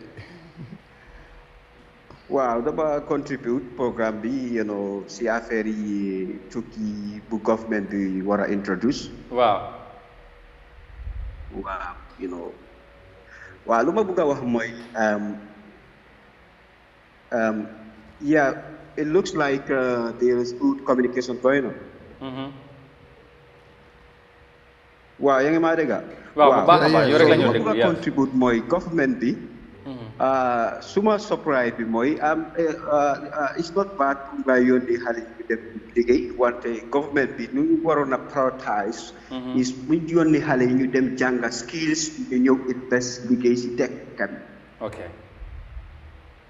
Because government soo gisee léegi yow yaa ngi yónni xale yi ñu dem liggéey mu ngi mel ni yow you are already weak already amuloo yow yaa ngi woone àdduna bi amuloo liggéey si sa dëkk bi. So government bi the most important part ñu waroon a def mooy ubbi skill centers create more job opportunities maybe yu nga xamante ne amuñ job opportunity ñu dem outside waaye to prioritize taking the youths to go and study means ñu dem jànga mooy loolu moom ñu dem jànga loolu moo am solo. Government dafa war a create opportunity pour bring more skills to create opportunity for that kind of operation loolu moo mun a yóbbu dëkk si kanam waaye nga yóbbu xale yi ñu dem liggéey other countries that means your country will go backward.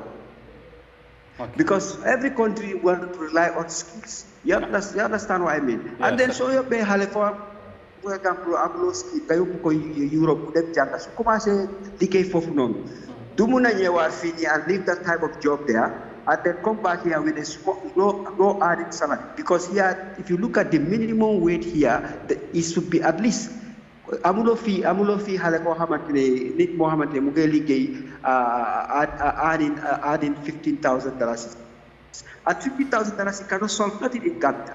$15,000 cannot solve nothing. So government should try to make sure that the minimum wage should be at least $15,000.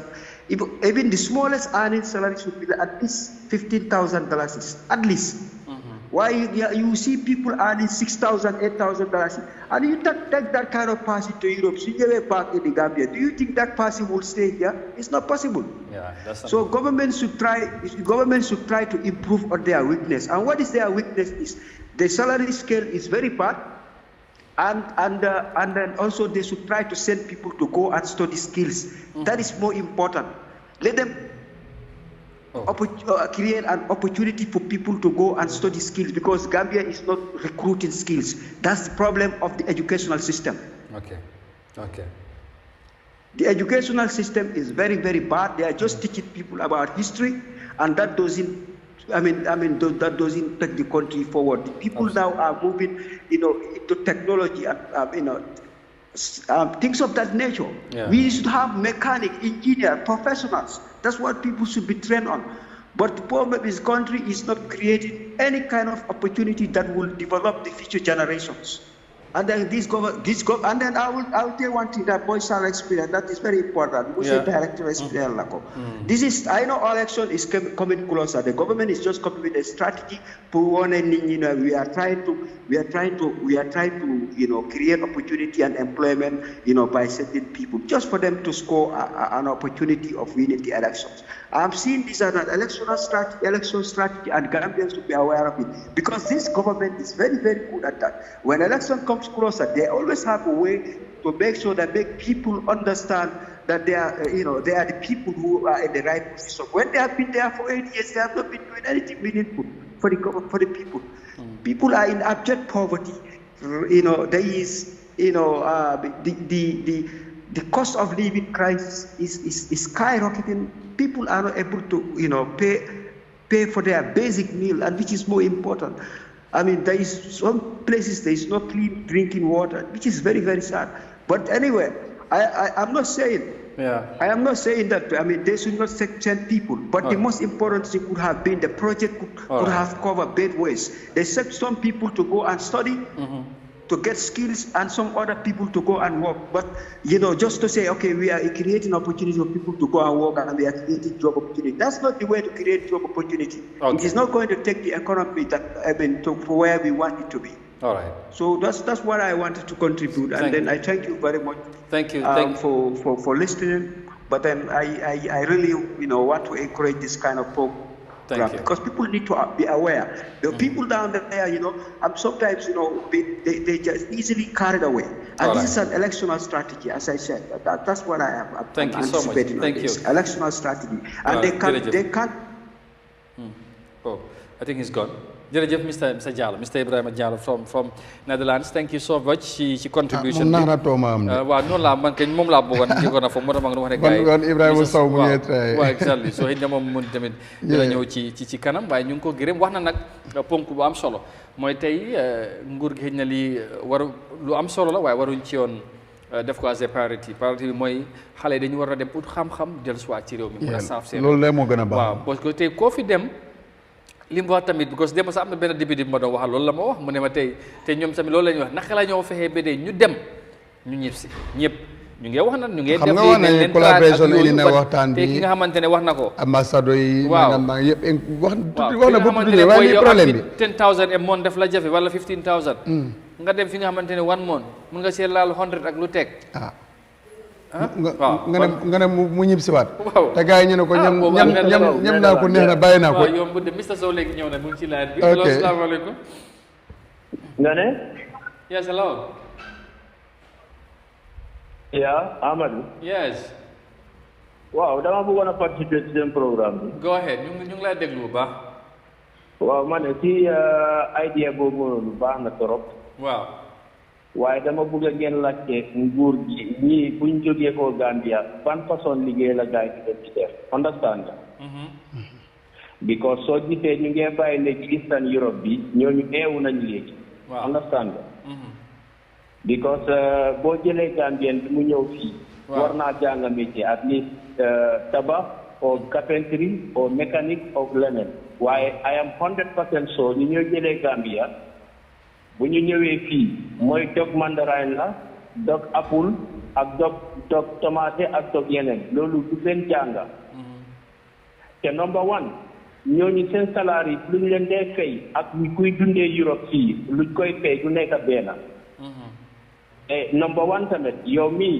di liggéey boobu noonu yow Europe fii nga nekka Europe fii ngay dugga ci supermarket ngay dundal sa boppa at the end of yow looy desee ci sa xaalis bi du bëri yow di nga am at least maybe 50 euro boo yónnee Gambia or 100 euro boo yónnee Gambia te loolu boo ko équivalenté at the end yow waste of time nga ci yàggee at least boo yàggee fii ci waste of time maybe ci jàngu métier la waaye du comme si dogum tomate or dogum mandarin loolu is 100% loolu understand naa ko xam naa ko torop sax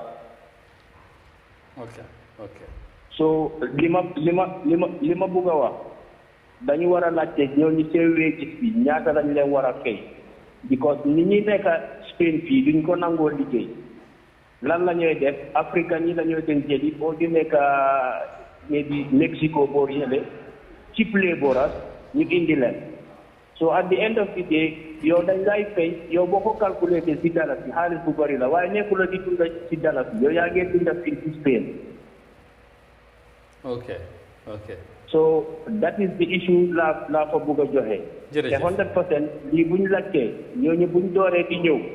dinañ ko discover. boo gisee ñu ngee bàyyi yeneen dëkk yi léegi Eastern Europe yi duñ ko dee nangoo def because bu ñu leen indee fii gars yi bu ñu demee ba ñu eew ñu xam ne ok luñ leen nekk di fay mënuñu see dundee mënuñu see denc dara dañ dee bàyyi ñu dem kii beneen liggéey boo xamante ne comme like normal nit comme man.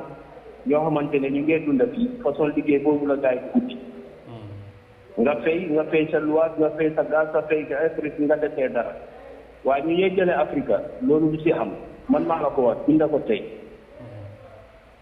good idea la nag waaye dañ cee war a jëftu balaa ñoo jëli Gambien yi indi leen ñu coono fii at the end of the day ñu dem ñibbi duñ am xaalis xam nga nit ki looy tukkee da ngay tukkee pour tekki waaye nga ñibbi nga liggéey fii 5 years nga ñibbi ba pare nga dellu ci di seen issue bi nga nekkee woon denculoo fa dara loolu yàqum tuur la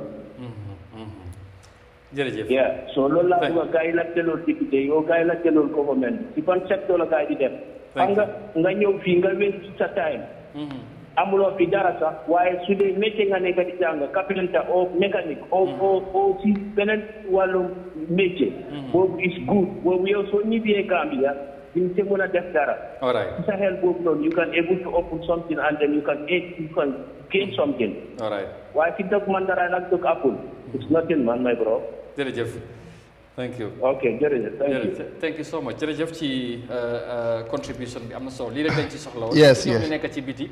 yàgg fa am fa experience dafay baax ñu déggee ci moom to apparently am na lu bari lu ñu war a mën a consider tamit in this project. te bëgguma te sa Amadou buñ bees sax si ambassadeur parce que ambassadeur ñu bari si ñoom lijjantiwuñ Gambien yi fa nekk ñoom yëfi nguur a leen del tey soo fi ubbi online si nga laajte Gambien si nekk si biti seen relationship ak seen ambassadeur ñu si bëri sax duñ leen xam so moo tax mu ngi wax ne am nga collaboration bi with di ambassadeur ak yu bëri tudd na ko si xam nga but ñooñu tam seen ñi si bëri si ñoom seen taxawaay si askan si Gambien si nekk si biti dafay des kooku nag soo buggee mu saytul la Gambien bi nga yóbbu ndax mu ngi si good condition oo nekku fi te commencé wut koon démba du ko mun soo du ko defit soo moo tax ñuy bàyyi ko xel kenn nag waxuñ ne idea bi baaxul parce que idea booy yóbbu Gambien muy am dara di mun a ñëwaat si jàmm dem si jàmm wala jàngi dara daf siy baax waaye dama ne ñun fu ñu des dinaa ko waamtuwaat fii lan leen tegal ñi fee des parce que ñëpp duñ mun a dem te ñu ñoo dem ñooñu ñi ngay tabaxee réew yi jàmbur waaye ñi fi des ñoo war a tabax ñun suñu réew te bëgguñ ñu dem ñoo fekk suñu réew mi màbbu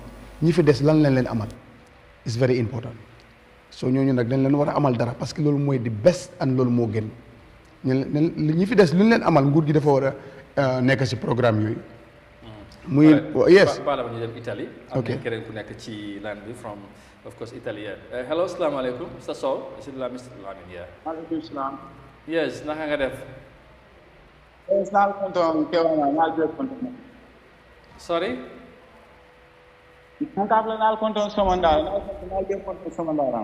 okay abara be bismillah barka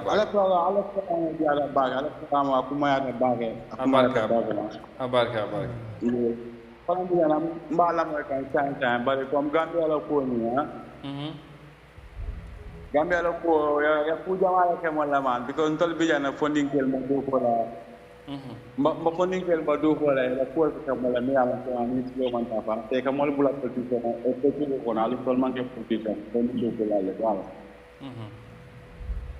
o ya ku jamaala ke mo la ku jamaala ke mo la man funding ko jamaa ba ti ko kam Gambia la ba ta te tawta na ba amanke Gambia fondi funding kel do be mu do ko la le wala mo si jam pour na famille ma koy bari na la jande kam nge mo la ni mo kiri amanke kenen okay ya ku mane jama la ko fonni ke jama baskilo kan ya mo jama la gaman di ya mo jama la ka mo wis dan ya mo jama la fa ya mo jama la ko sacrifice ya mo jama la mu tay la life tina no reason that's to sa a be suma la ba wala la italiana badamen okay Ini ma ye ka mo piantare ka la ko ka la energy college fonni ke jama basilo ka man ke sto babil ko ne to la ka ko mo la man ndal man ke politicien ndal fonni ke bo Gambia na ta do ko la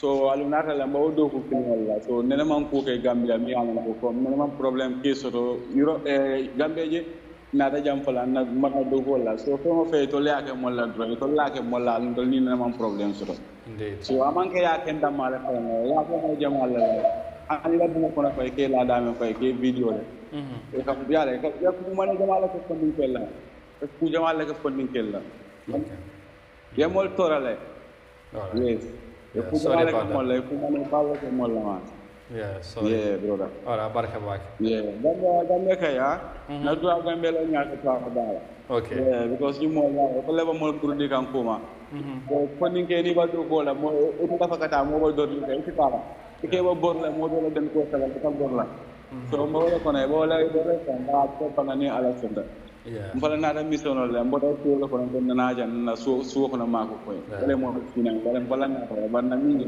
ani ba min ko na ni kam min kam wala mo tendi aldu ala ha fondin ko la min ba ta ala wa be so ni andal inshallah all right abaraka so la okay all right thank you abaraka bake thank you very much very good issues you will raise the condition of Gambians male BJ already also is another thing xam nga bu fekkee ne like am na ñi nga xamante ne sacrifice neen dund nañ lu métti dem ba yegg waaye tey seen nekkin foofu li moo wax is really serious and should be concerning moom laa la wax ni te ñooñu te ñooñu tamit waroon nañ leen ci mën a boole léegi balaa ñu leen di indiwaat wala ñu fa nekk ba pare ñooñu ci yam façon condition te ñooñu soo leen laajee ndax sa seen ambassadeur na leen dem visite leen te ambassadeur bokk na si li la war taxaa daw réewi jàmbur sa doomi réew yi fa nekk tam war nga saytu ndax ñu ngi si good condition or not moo tax soo bëggee collaborate with di some ambassadors ñoo xam ne ni lijjantiwuñ ko démba pour ñu lijjanti ko tey itam loolu dafa lu jar a lijjanti waat ñu dem laati Kunda fii del subaat ci réew mi Mr Kebe mu ñoo koole ci fii ci line bi hello asalaamaaleykum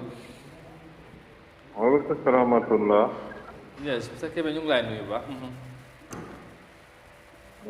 waaleykum salaam wa rahmatulah man la naa nuyu ñu ngi lay fay bu baax a baax di reference seen programme bi every time ma déglu leen jërëjëf waaw yéen a ngi try bu baax waaye Gambia naa ñun suñ dem ak suñ jut si dafa jafe ñun bu ñu naan nañu suma 86 87 lañ jël suuf ñu daal dem join service jógee foofu damay commit dem bokk ay industrie fu mu ne nii moo la way up to date from now mënuñoo dem ba toll ne Sénégal la fi sax ñoom suñ gars yi gis na bu da ngeen di defar yor leen ay loo ñu toppatoo sa boppa fayaate waaye ñun suñuy dara demul so yu si nekkoon drogue nii di génnaat bi demee nii man duma leen di mun a blé parce que comme li naa def fii amuñ kii so bu ñu am ne dañ ko jàngal dañ ko def school whatsoever parce que suñ so-called government bi tey most of them seen bopp lañ fa nekkal ñu leen ngay rent for how long ñamuñ benn social fu nga am rek like miñ defoon Bakoteh housing time bi Jawara ñii ban lañ créétal kii bi seen bopp ku nekk ñaata kër nga am ñaata seen nga am fii léegi yaa ngi stow si kaw foofu di utat yeneen kër fu am mënuñoo def man su ma leen ne fekk ma 2017 up till date su ma nekk lakka na di tuuma di jël si foreign like Guinean Sierra Leone ñoo ma di nettali sax I can do more than those people. Lulu la kabije tagga ñu jël data si ni def lu nekk still there no support. Ana Red Cross aga Hamadiya from that brother not ne la ni bu ñu suma nekk te mun naa leen di small la capital to million small ci suuf la nekk dana bi mag part of my family because of that ñu ngi ne dañu war a jox xaalis again from the European Union. How long you need to be sitting in the door? For start up for any at one guy them to get the new neglect that. Magatal Wabi, now you better process Mokubu water to them. Because when you access money, all everything. Then tell my brother, no support, no nothing. Them now so called director NBMA, Lumawa, Munendaman, other institutions, Kumawara, them, you support back. So how comes? They can never something I'm your concern. I'm in my house. Now let you be food and you hold mind you 27 cannot be this. Okay. And then you got my come nothing by I'll follow you more. Thank you. Banner Yango Jama Gizama Diga Jama. Jërëjëf thank you very much ci kaddu yi am na solo mu ngi noonu rek ngi rafetlu seen ay contribution su ko defee mun ñang lu bari tey ñu ngi ko wax lu am solo te xam naa ne du ñàkk gaa ngi déglu di seetaan danañ jël seen contribution gën ko bàyyi xel waaw parce que am na ñu fa nekk di dund waaw to am so yëpp dafa te ñu ëpp si kool yi bitim réew leen nekk rafetlu neen ko idea bi bot buñ buur rek na si pindim neen ko jàngat bàyyi ko xel seetaat ko seetaatal ko dina am solo bu baax so loolu suñ ko defee dina baax waaye kenn du mun a ngaa ñu ne idea bi baaxul it's good because mun nga wax ne am na ñooy fexe pour ñu yokk te réew boo nee si kanam wala nga nekk si nguur sa liggéey mooy nit ñi yokk nit ñi am yokk nit ñi am jàmm waaye ci nan nga koy defee waaye si nan tam daf si am solo bu baax parce que tam ba pare ñu wax ak seen ambassadeur yi loolu dinaa ko repeat di ko waxaat ñu yóbbu si réew yi demuñ fa rek ñu yóbbu seen famille tëdd fa di nelaw bu président bi war a ñëw wala nangam dem war a lijjanti Gambien yi fa nekka mbaala ma jël Tida mu ngi si laan bi moom mooy suñu last call bi su ko defee ñëw nag ñu tëj waxtaan bi hello Tida salaamaaleykum hello yes Tida yes i beñaadi mi jangaron famde ake tawati kay alhamdulillah alhamdulillah ha mi jaga albaka ha jakan ko man domande nda sai bana do ko ma ya ci gino ci okay ya na fa ngam to nyalo mo na ko yeah yo ala atengo ala program ko nyaka ba baraka wandi ge ya wandi ge ni be ko ma be ya ko ma be ni ko da para anu ta so ni ta tari yang ni bada ya ni ko ma do ko sunyaro se ya yeah absolutely ani go ya saya pa mo ni ka pa ga ni ma se ma ko na ni ka da ko isa je company ye men ni so ta ji ni ko da you got a fa you go to in your pa then ibo dilla ika palati ni ye factory ele ni ye komi carpentry ani Wellingara opportunity ni yo nyanta da ni kala ndoro ni ko ma ko da ni yo ko da je ko da je da katanya ba ni ko ko dinno ji na do testa alin ima na metro no ibe sunya do boye kuno boye tapalia so ni ko dal pa dinno ye ma ko iba je le ko je halal bani el no kanati yesi unda ko le kri ni si da ko de ni la kan waga ni besiri imo ke foni elektro kanati de ko ni ko ba de ibina ko de de ko yana wo ko ke mun ti da ba la kan ki ya din ka ti ka ko de ka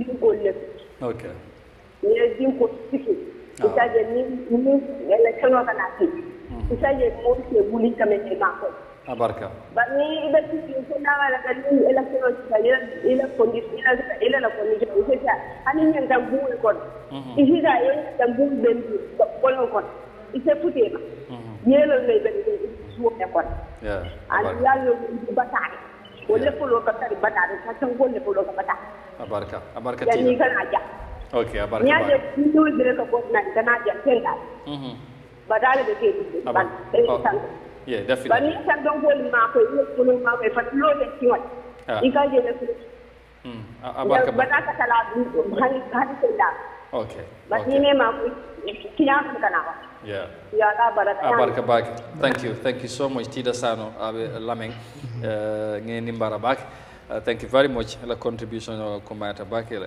bobu tema waxat ko ami ndaw jërëjëf mon ñang ñu gërëm ñep sant leen ñu jaar ci laan carte mashallah réaction ci amna solo li rek lañ ci jublo won pour ne ñu waxtané ko parce que lu xew la te tamit amna luñ ci xaar ci njëriñ waye du ñak ñeneen mën ci am benen gis-gis ñu mën ko téla waxtané ñu bayyi ko xel benen bi fu ñoo daanale ma bala nga def ci sa jangat moy liñ ci rees tanef bi war nañ ci bayyi xel ñan la ñoo taj ñu bal ci rax politique bal ci rax xaliss nenañ li kenn waru ci fay dara pour nga dem ñan ñoo wara dem ñu jangam mecc waye buñ démé tamit dañ ne nguur gi nañ sora jël ndaw ñi yebbu len ci biti ndax lool tamit mom moy safara bi lool tamit leneen la so amna yu bari dal li nga xam nit ñi rees nañ ko te am so ne kilifa yi dinañ ci gëna taxaw waye dinañ def suñu kéem kartan tamit ministre bi buñ ko mëne am fi dina fi ñew tok waxtaan ak Gambien ci lool mo ñoo gënal mu indi leral yu conscience yu bari yi nga xamante ñu ko rees mon ñaan waaw am na ñu nekk ab bitim réew ñu ëpp si ñu kool waaw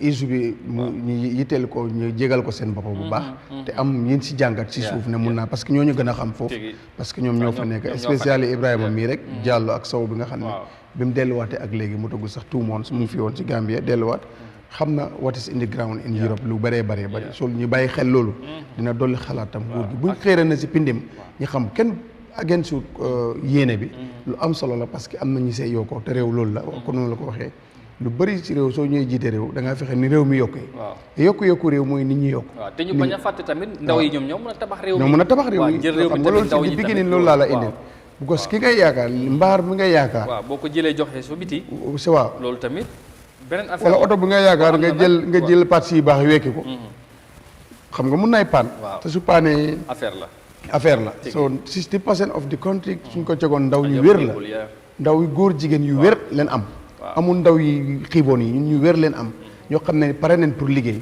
bot nguur gi lu mu def baax na yéene bi baax na kenn again suur ko yéene bi nañ ko saytu seet bu ñu demee si yan condition la ñoo liggéey ak lan la ñoo liggéey ak condition yi nga Gambien su nekk foofu already sacrifice ñu ngi fa already waaye ñu bari ci ñoom ñu ngi liggéey nekk ci condition yu métti minister of foreign affairs ak minister of trade ak ambassadeur dañu war a lekkaloo yes ba ñëw seen nekkin ñu saytu ko bu baax bi sax ñu boole leen ci dafay doon lu am solo ifin dañ leen si war a boole waroon nañ ko mën a rees te loolu yëpp ñu def ko si ba pare itam ñëpp duñ mën a dem la ëpp moo fi des soo ñooñu lan leen amal nguur gi def si war a préparé ñu mën waaw ñu dundee yaakaar boobu suñ defee loolu dina baax tànn bi nag dana saf sàpp si lu ma la wax noonu dina saf politique dina am sax ñu si ngoro pour mu leer waaw ñi si dëkk bi fii la nekk xam nañ lu fay doy dina am ñi si ngoro ba dina am ñi si laajte xaalis dina am politique dina am kumba am ndey dina amul kumba amul ndey kon doy na waar dina am bu ñuul dina am bu xonk kon ministre bi am na liggéey de lu bëri la am parce que am nga lay problème fii kilifa yi